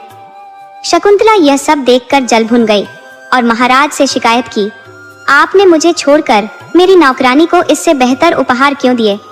महाराज ने उत्तर दिया, जब कलावती ने बोलने वाली गुड़ियों का जोड़ा मांगा था तब तुम उसकी हंसी उड़ा रही थी और मुझसे वचन लिया था कि मैं अपनी यात्रा का समय पूरा करके ही वापस लौटूंगा। मैंने अपना वचन निभाया है। उन्होंने कहा, गुड़ियों की देखभाल का खर्च कौन उठाएगा? महाराज बोले, मैं खुद उसका खर्च उठाऊंगा। मैंने इसके मालिक से वादा किया है। उन्होंने इतना धन दिया है कि वर्षों तक इन सेवकों का खर्च चल सके। लेकिन कलावती मेरी सेविका है, मैं उसे इस चाकरी से मुक्त नहीं कर सकता। महाराज ने कहा, ठीक है, जैसे तुम चाहो। शकुंतला ने कलावती को परेशान करने की कवायद शुरू कर दी। वह उसे एक क्षण भी चैन से नहीं रहने देती थी और अक्सर महाराज से स्नेह का प्रदर्शन कर उसे जलाती रहती। कलावती का दर्द सुनने वाला कोई नहीं था। बस वही गुड़ियों की जोड़ी उसका एकमात्र सहारा थी। हर रात सोने से पहले कलावती अपनी गुड़ियों से बातें करती।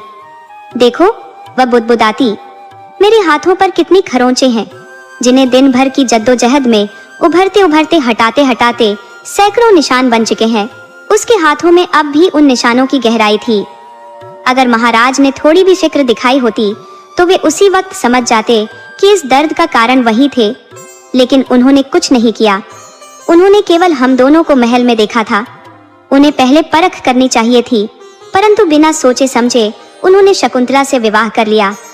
इस बात पर कलावती रो रो कर बिखरने लगी। उसकी सिसकियों को सुन गुड्डा बोला, मत रो, यह समय तेरा इम्तिहान ले रहा है, देखना जल्द ही सब ठीक हो जाएगा। पर कलावती ने उसकी बात का प्रतिवाद करते हुए कहा, कब ठीक होगा सब? मेरी वजह से मेरे माता पिता निर्धनता में डूब गए। तुम लोग भी मुझसे जुदा हो गए। शायद मेरे माता पिता ने मुझे अपनी दरिद्रता में तुम्हें भी बेच डाला होगा।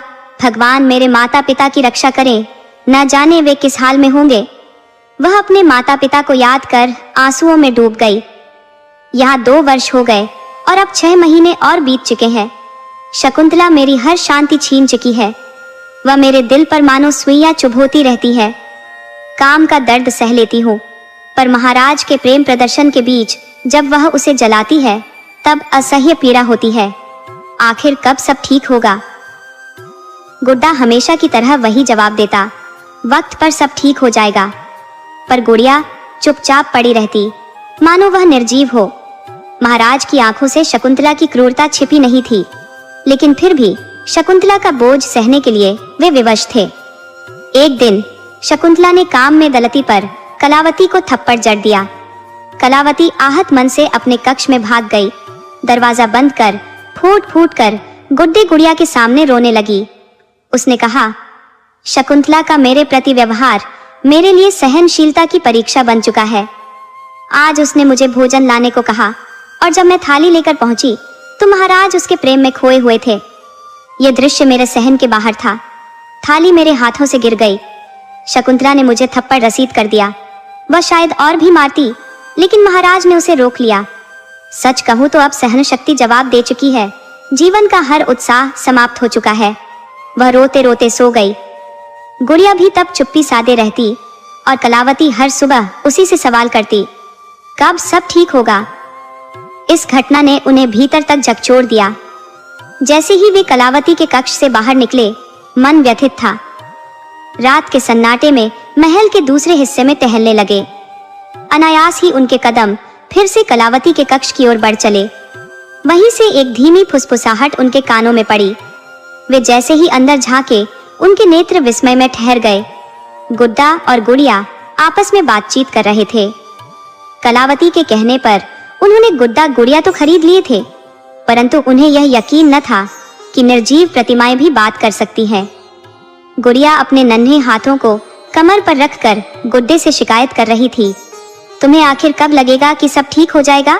मुझे सही सही जवाब चाहिए, कब? गुड्डा ने संयमित स्वर में कहा, मैंने कहा ना, समय निकट है, सब ठीक हो जाएगा। महाराज जल्द ही सही फैसला करेंगे। गुड़िया क्रोधित हो बोली, क्या कहा तुमने? महाराज न्याय करेंगे? तुमने तो यह भी कहा था कि वे अत्यंत विद्वान है, पर मुझे तो उनमें कोई समझ नजर नहीं आती। यदि उनमें थोड़ी भी समझ होती तो शकुंतला के दुष्ट इरादे भांप जाते और कलावती की सच्चाई पर गौर करते। उनके लिए न्याय का अर्थ बस नाम का रह गया है। गुड्डा सहमति में सिर हिलाते हुए बोला, तुम ठीक कह रही हो, लेकिन सोचो। शकुंतला ने छल पूर्वक महाराज के विश्वास को चकमा दिया। महाराज को वास्तविकता दिखी होती तो संभवतः वे सही न्याय कर पाते। गुड़िया पुनः तीखे स्वर में बोली, यदि वे सचमुच न्यायप्रिय होते तो कलावती के श्रम और उसके सत्य को समझते। महाराज को हकीकत परखनी चाहिए थी, पर सच कहूं तो सभी पुरुष एक जैसे होते हैं। अब अगर तू इस निर्दयी राजा का समर्थन करेगी तो मैं तुझे छोड़कर चली जाऊंगी, गुड़िया ने कठोरता से कहा। गुड्डा ने मुस्कुराते हुए जवाब दिया, मुझे छोड़ने की बात कह रही हो और यहाँ कलावती के पास आने को तड़प रही थी। क्या सच में तुम इसे छोड़कर जा पाओगी? ये कहते हुए गुड़िया धीरे से कलावती के पास चली गई। उसके बालों पर हाथ फेरते हुए सांत्वना दी, घबराओ मत मेरी बच्ची, सब कुछ ठीक हो जाएगा। नींद में ही कलावती ने उसका हाथ पकड़ लिया और उसके चेहरे पर हल्की मुस्कान उभर आई। अगले दिन महाराज ने दरबार में कलावती और शकुंतला को बुलाया। उन्होंने कलावती से अपनी हथेलियां दिखाने को कहा। सच में कलावती की उंगलियों पर कई सुइयों के चुभने के गहरे निशान थे। फिर उन्होंने शकुंतला से भी अपनी हथेली दिखाने को कहा, पर उसके हाथों पर ऐसा कोई निशान न था। महाराज ने कड़े स्वर में पूछा, सच बताओ, ये क्या मामला है? शकुंतला भयभीत हो गई और सारा सच उगल दिया। कलावती को उसका न्याय मिला और महाराज ने उसे अपनी महारानी घोषित कर दिया।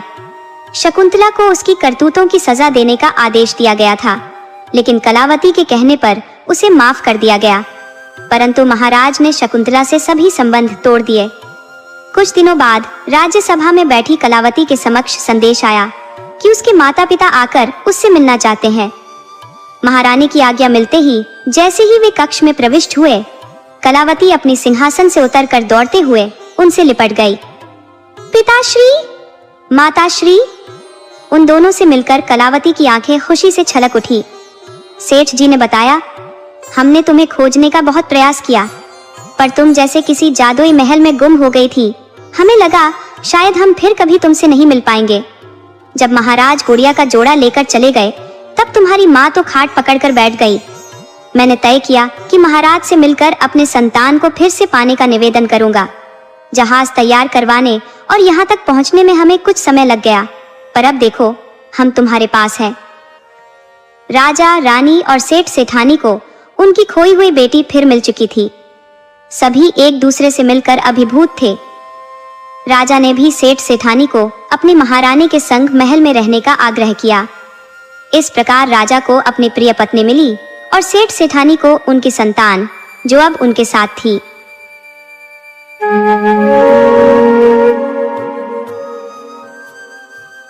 उत्तर प्रदेश के एक सुदूर गांव में एक ऐसा परिवार निवास करता था जिसने अपनी बेटी को अत्यधिक प्रेम और स्नेह से पाला था। ये कन्या असाधारण रूप से सुंदर थी, इसलिए माता पिता ने उसे सुंदरी नाम दिया था। नाम के अनुरूप सुंदरी में अलौकिक सौंदर्य का वास था, मानो उसकी आभा से अधिकारी भी उसके सौंदर्य के समक्ष नतमस्तक हो जाए। किंतु सुंदरी के भीतर अहंकार का लेश मात्र भी नहीं था। वह अपनी मासूमियत और सादगी से परिपूर्ण थी, ठीक उसी प्रकार जैसे उसके नाम से उम्मीद की जाती थी। आस पड़ोस के लोग, रिश्तेदार सभी उसकी सुंदरता और गुणों की भूरी भूरी प्रशंसा करते थे। परंतु सुंदरी बड़ी विनम्रता से मुस्कुराते हुए जवाब देती, यह सब आप लोगों के आशीर्वाद का प्रतिफल है। हम तो आपकी नन्ही बेटी मात्र है। आपसे श्रेष्ठ कुछ भी करना हमारे बस की बात नहीं। कुछ लोग उसके इस अद्भुत स्वभाव और सुंदरता से ईर्ष्या करते थे और उसे बुरा भला भी कहते थे, लेकिन सुंदरी ने कभी भी किसी से कटुता नहीं दिखाई, बल्कि वह उनकी ओर देख मुस्कुराते हुए उनका अभिवादन करती थी। हर माता पिता की तरह सुंदरी के माता पिता को भी अपनी बेटी के विवाह की चिंता सताने लगी। ऐसा नहीं था कि सुंदरी के लिए विवाह के प्रस्ताव नहीं आए। उसके जैसे गुणी, सुशील और सौम्य व्यक्तित्व वाली कन्या को कौन मना कर सकता था, परंतु उसके स्तर का कोई वर मिलना अत्यंत कठिन था। सुंदरी के गुणों और सुंदरता से जलने वाले कुछ लोग कभी कभी उसके माता पिता पर व्यंग्य कसते और कहते, पता नहीं कैसी लड़की के भाग्य में लिखा है जो इसे कोई पसंद ही नहीं करता। इस पर भी सुंदरी हंसकर सब कुछ सह लेती और कहती, आप लोग क्यों चिंतित होते हैं, जो हमारे लिए उचित होगा वह समय आने पर अवश्य आएगा। जब विवाह होना होगा तब हो जाएगा। हर घटना का प्रभारी स्वयं भगवान है। माता पिता का हृदय चाहे वे लोगों की बातें अनसुनी कर दे, फिर भी अपनी बेटी के भविष्य की चिंता में हमेशा डूबा रहता है। उन्हें जानबूझकर किसी भी हालात में अपनी बेटी को किसी अनिश्चितता के दलदल में नहीं धकेलना था। समय बीतता गया और सुंदरी के माता पिता ने आखिरकार वह वर ढूंढ निकाला जिसे वह अपनी बेटी के योग्य मानते थे। उस युवक का नाम रमेश था। एक साधारण मध्यम वर्गीय परिवार से ताल्लुक रखने वाला, लेकिन असाधारण संस्कार और गुणों से संपन्न। रमेश पड़ोस के गांव में रहता था और शहर में एक कॉन्ट्रैक्ट के तहत कार्य करता था। उसकी मां कौशल्या देवी, बड़ा भाई सुशील और भाभी राधा के साथ उसका छोटा सा खुशहाल परिवार था। रमेश की दुर्लभता में यह भी था कि वह अक्सर गांव कम ही आता था, परंतु सुंदरी के लिए वह सही जीवन साथी प्रतीत होता था। सुंदरी के माता पिता इस रिश्ते से बेहद प्रसन्न थे और खुद सुंदरी भी अपने भावी पति के व्यक्तित्व और गुणों से मन ही मन उसे चाहने लगी थी। समय बीता और वह शुभ दिन भी आ पहुंचा जब सुंदरी और रमेश की शादी होने वाली थी। घर के आंगन में मंगल गीत गूंज रहे थे। हल्दी और मेहंदी की रस्म चल रही थी। हर ओर हर्षोल्लास का वातावरण था और सुंदरी के चेहरे पर अनकही खुशी थी। अंततः रीति रिवाजों के साथ विवाह संपन्न हुआ और सुंदरी का घर अब उसके लिए पराया हो गया। उसकी मां ने विदा करते समय भावुक होकर कहा, बेटी, कभी कोई परेशानी हो तो मुझसे अवश्य कहना। ससुराल में हमेशा अपने माता पिता का मान बढ़ाना और तुम्हारे सुख की हम हरदम प्रार्थना करेंगे। सुंदरी ने मां से रोते हुए कहा, मां, तुम मुझे भूल तो नहीं जाओगी ना?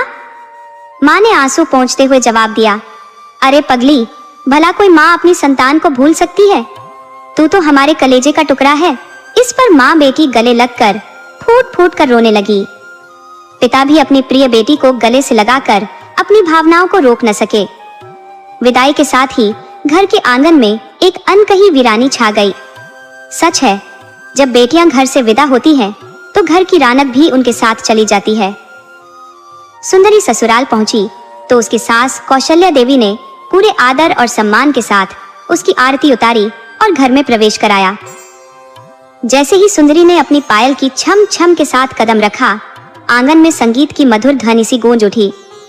पास पड़ोस की औरतें कौशल्या से बोली, बहन, तुम तो सचमुच चांद का टुकड़ा घर ले आई हो। किसी ने कहा, तुम्हारी बहू तो अपार सुंदरता की मूर्ति है, कहीं किसी की नजर न लग जाए। इन शब्दों से कौशल्या देवी का हृदय आनंदित हो उठा।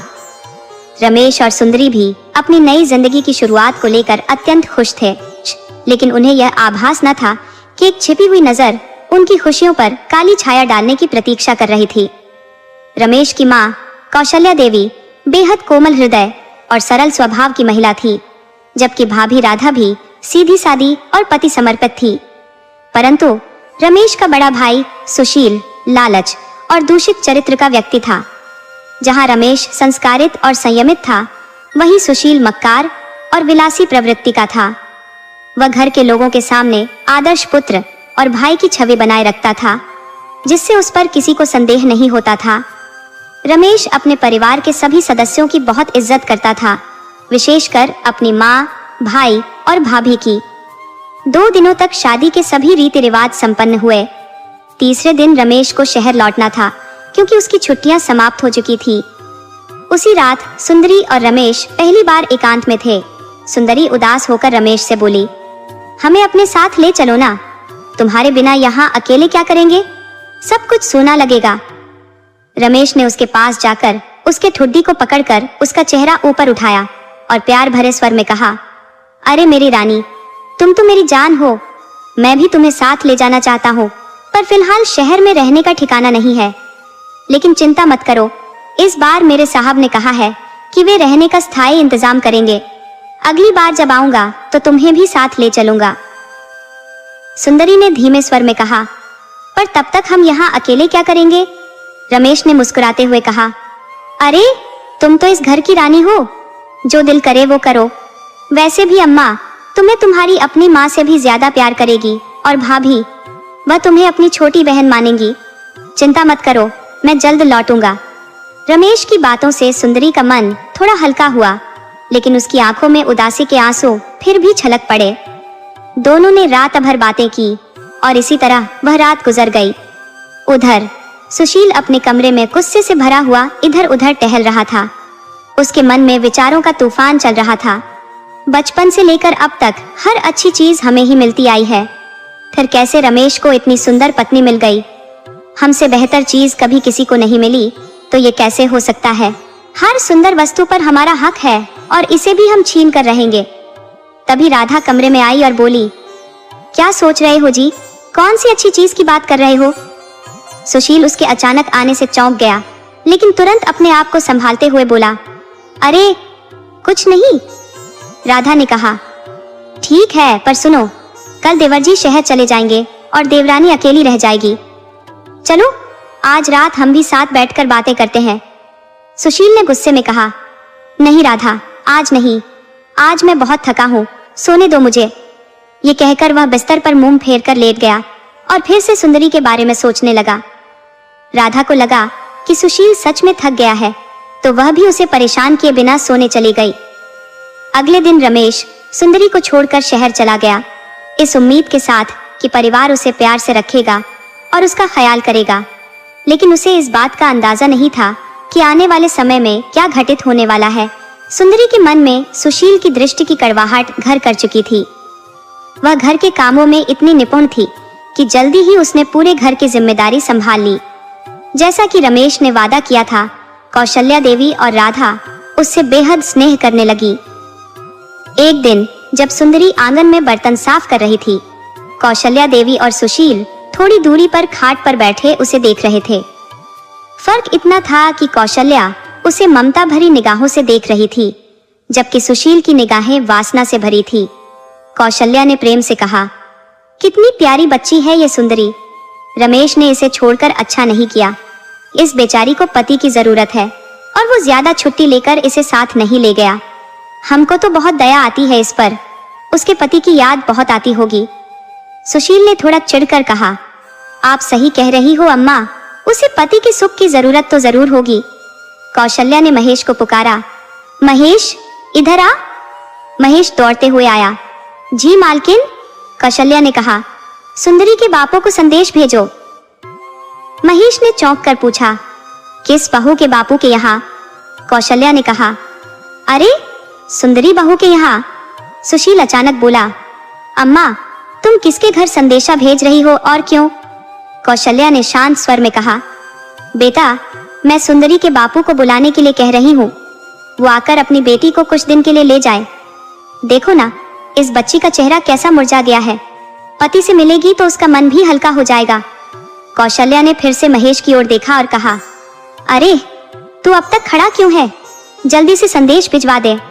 महेश बोला, जी मालकिन। कौशल्या ने सुंदरी को पुकारा, सुंदरी बिटिया जरा इधर आ। सुंदरी हाथ पहुंचते हुए बोली, हाँ अम्मा बोलो। कौशल्या ने कहा, सुन अपना सामान जमा ले और तैयार हो जा, शाम को तेरे बापू तुझे लेने आ रहे हैं। हमने उन्हें संदेश भिजवा दिया है। सुंदरी ने आश्चर्य से कहा, अम्मा क्यों बुला रही हो बापू को? कौशल्या ने प्यार से कहा, बेटिया हम देख रहे हैं कि तेरा चेहरा मुरझा गया है, तू कुछ नहीं कहती, पर हमें तो समझ आता है कि तुझे कैसा लग रहा होगा रमेश के बिना। कुछ दिन अपने मायके में रहेगी तो तेरा मन भी बहल जाएगा, जल्दी से जाकर तैयार हो जा। सुंदरी ने सिर झुकाकर कहा, जी अम्मा। वह कौशल्या को प्रणाम कर अपने कमरे में चली गई और अपना सामान तैयार करने लगी। उधर सुशील मन ही मन गुस्से से भर रहा था। वह सोचने लगा, चलो 2-4 दिन की ही बात है, फिर तो ये वापस आ ही जाएगी, तब देखेंगे क्या करना है। फिलहाल राधा तो है ही मेरा मन बहलाने के लिए, उसके होठों पर एक तिरछी मुस्कान तैर गई। सुंदरी अपने पिता के साथ मायके चली गई। वहां पहुंचते ही सभी लोग उसे देखकर प्रसन्न हो गए। कोई उसके पति के बारे में पूछता, कोई सास के बारे में, कोई जेठानी और ससुराल के बारे में। सबके सवालों के जवाब देते देते सुंदरी थक सी गई, लेकिन उसकी खुशी उसके चेहरे से झलक रही थी। 15 दिन बीत चुके थे, लेकिन सुंदरी के मन में पति से दूर होने का दुख अब भी गहराई से बना हुआ था। मायके में भी वो इस दर्द से उबर नहीं पाई थी। फिर एक दिन सुंदरी अपने ससुराल वापस लौट आई। राधा उसे संबोधित करते हुए बोली, अरे सुंदरी, जरा सुनो। सुंदरी ने जवाब दिया, क्या हुआ दीदी? राधा मुस्कुराते हुए बोली, हम और अम्मा ठाकुर जी के मंदिर जा रहे हैं। तुम्हारी शादी के बाद से ही माँ जी कहती रही है कि ठाकुर जी को भोग चढ़ाना है, लेकिन समय नहीं मिल पाया। अब हम जा रहे हैं, इसलिए थोड़ी देर से लौटेंगे। तुम खाने की तैयारी कर लेना और जब तक हम आएंगे रोटियां बना लेना। सुंदरी हंसते हुए बोली, दीदी कैसी बात कर रही हो? हम इतना भी नहीं कर सकते क्या? आप निश्चिंत होकर जाओ, हम सब संभाल लेंगे। राधा ने उसे प्रेम पूर्वक आशीर्वाद दिया। खुश रहो सुंदरी। और फिर वो कौशल्या के साथ मंदिर के लिए रवाना हो गई। अब घर में सिर्फ सुशील और सुंदरी ही बचे थे। सुशील इस क्षण का इंतजार कर रहा था। सुंदरी अपने काम निपटाकर रसोई में खाने की तैयारी करने लगी। तभी सुशील ने चुपके से आकर उसकी कमर को पीछे से जोर से पकड़ लिया। सुंदरी हड़बड़ाकर पीछे मुड़ी और खुद को छुड़ाते हुए बोली, जेठ जी, आप क्या कर रहे हो? सुशील की आंखों में एक खौफनाक चमक थी। उसने बेहयाई से कहा, अरे हम रमेश के बड़े भाई हैं, हम दोनों में कोई फर्क नहीं है।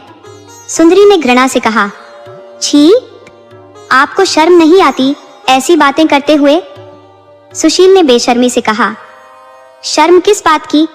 तुम्हारा पति तो तुम्हें इस शहर में अकेला छोड़ गया है, तुम्हें भी तो किसी का साथ चाहिए। हमें अपना पति ही समझो।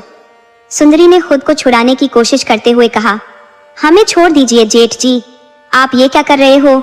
ये पाप है। लेकिन सुशील की आंखों में हवस की आग जल रही थी। उसने फिर से सुंदरी को पकड़ लिया। सुंदरी ने छटपटाते हुए, रोते हुए उससे विनती की, भगवान के लिए हमें छोड़ दो। उसकी आंखों से आंसू बहने लगे, पर सुशील नहीं रुका। तभी सुंदरी ने हिम्मत जुटाई और सुशील के हाथ पर जोर से काट लिया। इस अप्रत्याशित हरकत से सुशील घबरा गया और सुंदरी ने पूरी ताकत से उसे धक्का दिया। सुशील एक टेबल से जा टकराया, जिससे उसके सिर पर चोट लग गई। इस बीच सुंदरी को भागने का मौका मिल गया। वह खुद को समेटते हुए बिखरे हुए हालात में तेजी से घर के दरवाजे की ओर भागी। जैसे ही उसने दरवाजा खोला, उसके सामने कौशल्या और राधा खड़ी थी, जो अभी अभी मंदिर से लौटी थी। कौशल्या उसकी हालत देखकर चौंकती है और पूछती है, क्या हुआ बहू? सुंदरी उनसे लिपटकर फूट फूट कर रोने लगती है। इसी बीच सिर पकड़े सुशील भी वहां पहुंच जाता है। कौशल्या और राधा घबराई हुई सुंदरी और सुशील को देखती रह जाती है। सुशील अपनी सफाई देने के लिए मासूमियत से कहता है, माँ, अच्छा हुआ तुम लोग आ गई, वरना हम तो कहीं मुंह दिखाने लायक नहीं रहते। कौशल्या घबराकर पूछती है, क्या हुआ बेटा? सुशील ने अपनी चालाकी से कहा, तुम लोग जैसे ही गई, ये बहू हमारे पास आ गई और कहने लगी कि किसी को कुछ नहीं पता चलेगा, तुम हमें राधा समझो और हम तुम्हें रमेश समझेंगे। जब मैंने उसे समझाया कि ये सब गलत है, तो इसने मेरा सिर फोड़ दिया और अब ये हमारी बुरी हालत दिखाकर तुम्हारे सामने हमें बदनाम करने की कोशिश कर रही है। वह राम का नाम लेकर झूठे चरित्र का आरोप लगाता है। कैसी चरित्रहीन लड़की है ये। कौशल्या और राधा, जो अब तक सुंदरी की हालत पर दया कर रही थी, अचानक गुस्से में उसे घूरने लगी। राधा क्रोध में आकर सुंदरी के बाल पकड़ लेती है, जिससे उसकी चीख निकल जाती है। राधा बाल खींचते हुए कहती है, तो यही था वो भरोसा जिस पर हमें छोड़कर जाने की बात कर रही थी। क्यों हमारे पति के साथ इतनी नीच हरकत करने में तुम्हें शर्म नहीं आई? हमारे पति तो देवता है, और जो देवता पर दोष लगाता है उसे भगवान भी माफ नहीं करते। कौशल्या देवी भी क्रोध में बोल पड़ी, तो ये सब अपने बाप के घर से सीख कर आई है और इसी वजह से वहां जाने से मना कर रही थी, ताकि यहाँ आकर हमारी संतान को बहका सके। हमारा बेटा, जो एक संत जैसा है, जिसने कभी अपनी पत्नी के अलावा किसी को आंख उठाकर नहीं देखा, उसे फंसाने की कोशिश कर रही है। अगर हमें जरा भी पता होता कि तू इतनी चरित्रहीन और कुलटा है, तो हम कभी अपने बेटे रमेश का विवाह तुझसे न कराते, चाहे वो उम्र भर कुंवारा ही रहता। कौशल्या का गुस्सा थम नहीं रहा था। हमने तुझे इतना प्यार दिया और तूने हमारे प्यार का ऐसा जवाब दिया। सुंदरी रोते हुए गिड़गिड़ाती है, माँ जी कृपया मुझ पर विश्वास करो, जेठ जी ने मेरे साथ जबरदस्ती की है। मैं भगवान की कसम खाती हूँ अम्मा जी, मैं निर्दोष हूँ। राधा ने उसकी बात को बीच में काटते हुए कहा, चुप रह, भगवान की झूठी कसम मत खा। सुंदरी रोते रोते अपनी बेगुनाही की दुहाई देती रही, लेकिन कोई उसकी बात सुनने को तैयार नहीं था। तभी दरवाजे पर आहट होती है।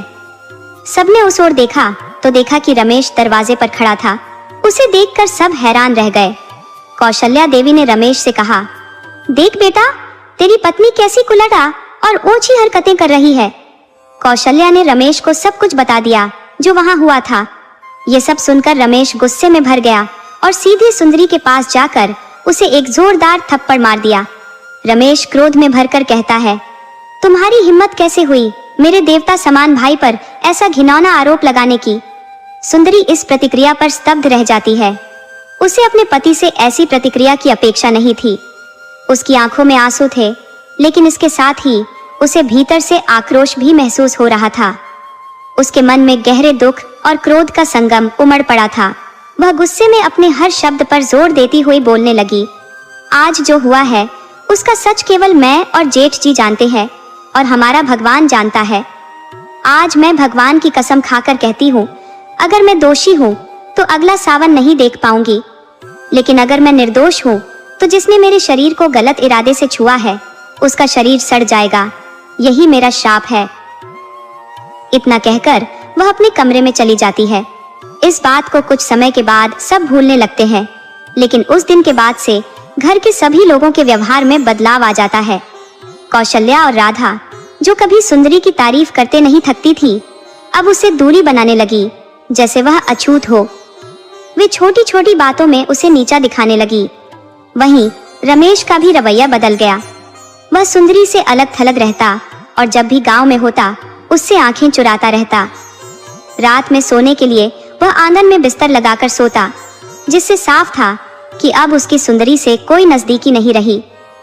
सुशील मन ही मन इस स्थिति से प्रसन्न था।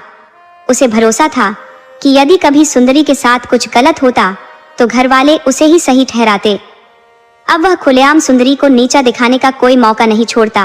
राधा, जो पहले कभी सुशील को सुंदरी के साथ अकेला नहीं छोड़ती थी, अब सुंदरी के दुख और निराशा से अनजान थी।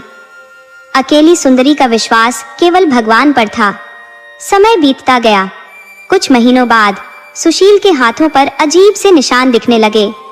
उसने इसे कीड़े के काटने का निशान समझकर नजरअंदाज कर दिया, लेकिन धीरे धीरे ये निशान उसके शरीर के अन्य हिस्सों में भी फैलने लगे। उसकी त्वचा खराब होने लगी और उसके हाथ पैर अकड़ने लगे।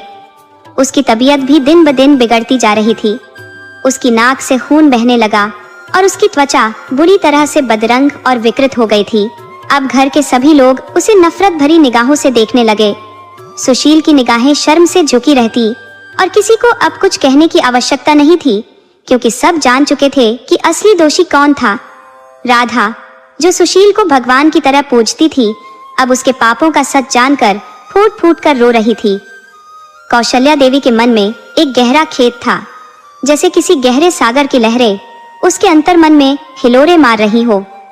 उसे यह खटका हो रहा था कि उसने एक मासूम स्त्री को चरित्रहीन और कुलटा करार दिया और एक पापी को साधु का दर्जा दे दिया।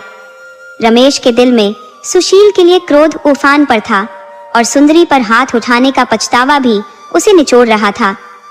एक पल को तो वह सुशील का खात्मा कर देना चाहता था, परंतु बड़े भाई के प्रति आदर और भगवान द्वारा सुशील पर पड़ी विपत्ति के चलते उसने खुद को रोक लिया।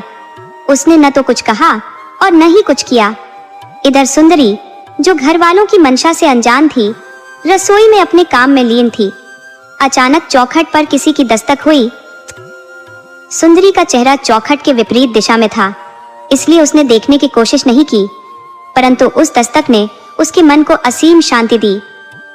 जब वह इस शांति को अपने भीतर महसूस करती तो उसकी आंखें स्वतः ही बंद हो जाती और गालों से दो मोती जैसे आंसू लुढ़क कर जमीन पर गिरते और अदृश्य हो जाते। दस्तक देने वाला रमेश था। उसकी आवाज से सुंदरी का नाम पुकारते हुए रमेश ने सुंदरी से माफी मांगी। उसकी आंखों में आंसू थे और सिर झुका हुआ था। उसने कहा, हमसे गलती हो गई सुंदरी, हमें माफ कर दो। आज भगवान भी तुम्हारे साथ खड़े हैं। तुम्हारे पति धर्म की शक्ति को देखा है। हम जो तुम्हारे चरित्र को गलत समझ रहे थे, तुम तो असल में बहुत ही पवित्र हो। रमेश ने अपने हाथों को दिखाते हुए कहा, यही हाथ है जो मैंने तुम पर उठाए थे। इन हाथों को काट दो अगर चाहो, पर भगवान की खातिर हमें माफ कर दो। उसने सुंदरी के सामने हाथ जोड़ दिए। उसकी इस बात को सुनकर सुंदरी भी रो पड़ी और रमेश के पास आकर उसके हाथ पकड़ लिए। उसने कहा, ऐसा मत कहो, हम तुम्हें प्रेम करते हैं। तुमने हमें निर्दोष माना, हमारे लिए यही बहुत है। हमें और कुछ नहीं चाहिए, बस तुम्हारा साथ चाहिए। दोनों एक दूसरे के गले लग गए। दिल के भीतर का सारा गुस्सा और दर्द आंखों के रास्ते बाहर निकल गया। उसी दिन रमेश ने कौशल्या से आज्ञा ली और सुंदरी को अपने साथ शहर ले गया। कौशल्या ने भी बिना किसी विवाद के उन्हें जाने की स्वीकृति दे दी, क्योंकि यह उसके पश्चाताप का हिस्सा था और सुंदरी की भलाई भी इसी में थी। अब से रमेश ने कभी भी सुंदरी पर संदेह नहीं किया और हमेशा उसके साथ खड़ा रहा। सुशील को उसकी करने का फल अब बखूबी मिल चुका था। एक हाथ में ठहर गया, उसके शरीर ने गलना शुरू कर दिया और सुंदरी का श्राप उसकी नियति बन चुका था। अब वह पूरी तरह असहाय हो गया था। हर बार अपनी माँ से कहता, माँ, मुझसे बड़ी भूल हो गई जो मैंने उस पतिव्रता पर गलत दृष्टि डाली और उस पर झूठा आरोप मढ़ दिया। सारा दोष मेरा था, लेकिन अब मेरी बात सुनने वाला कौन था? घर वाले उसे घृणा भरी नजरों से देखते थे और अब वह धीरे धीरे मरने की ओर बढ़ रहा था। अपने पापों का भार अब उस पर ऐसा छा गया कि उसने अपने अपराध स्वीकार कर लिए और माँ से कहा, सुंदरी को बुला दो, मैं अपने अंतिम समय में उससे माफी मांगना चाहता हूँ ताकि वह मुझे क्षमा कर दे। उसने अपनी गंदी करतूतों का पश्चाताप करते हुए कहा, मैंने उसके साथ बहुत बुरा व्यवहार किया, परंतु माँ, सुंदरी एक सच्ची पतिव्रता है, बहुत संस्कारी है। जब उसने मेरी बात मानने से इनकार किया तो मैंने उस पर झूठा आरोप मढ़ दिया। उसकी हालत अब इतनी नाजुक हो चुकी थी कि कब भगवान उसे अपने पास बुला ले, ये कोई नहीं जानता था। वह न जाने किस उम्मीद में जी रहा था। घर वालों ने सोचा कि मरने वाले की आखिरी इच्छा पूरी की जानी चाहिए, इसलिए उन्होंने रमेश और सुंदरी को शहर से गांव बुलाया, ये कहते हुए कि उनके भाई के अंतिम क्षण आ चुके हैं, उनसे आकर मिल लो। हालांकि पहले सुंदरी और रमेश ने आने से मना कर दिया, परंतु सुंदरी ने बाद में रमेश को समझाया, आखिर तुम्हारा भाई है, हमें ऐसी घड़ी में जाना चाहिए। जब सुंदरी और रमेश वहां पहुंचे तो सुशील किसी तरह अपने शब्दों को ढूंढते हुए बोला, सुंदरी, मुझे माफ कर दो, मैंने तुम्हारे साथ बहुत बुरा व्यवहार किया। भगवान के घर जाने से पहले मेरे पापों को माफ कर दो ताकि मैं शांति से मर सकूं। मैं अपने पापों की सजा भुगत रहा हूँ, मुझे क्षमा कर दो। मैं दिन रात तड़प रहा हूँ, लेकिन मेरी आत्मा मेरे शरीर का साथ नहीं छोड़ रही है। सुंदरी ने उसे माफ कर दिया और कुछ ही समय बाद उसके प्राण पखेरु उड़ गए।